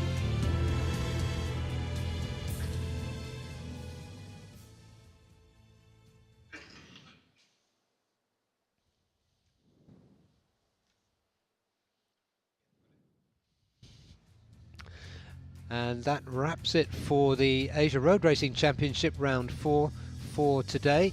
We will of course be back tomorrow, which will be warm up in the morning and race in the afternoon. So Saturday starts with qualifying for TVS Asia 1 make. We've just seen them there. Who knows what the conditions will be like for them, but they'll be underway at 8:30 Malaysian time. 2 sessions for them. And then there'll be warm-ups for the other classes. Again, that will be good to watch because we don't know what the conditions will be like, especially after today. And racing will be in the afternoon. So that's it for the Asia Road Racing Championship. There's more action to come for fans of the Malaysian Superbike Championship, which will be handled capably and dynamically by Daniel Bogas.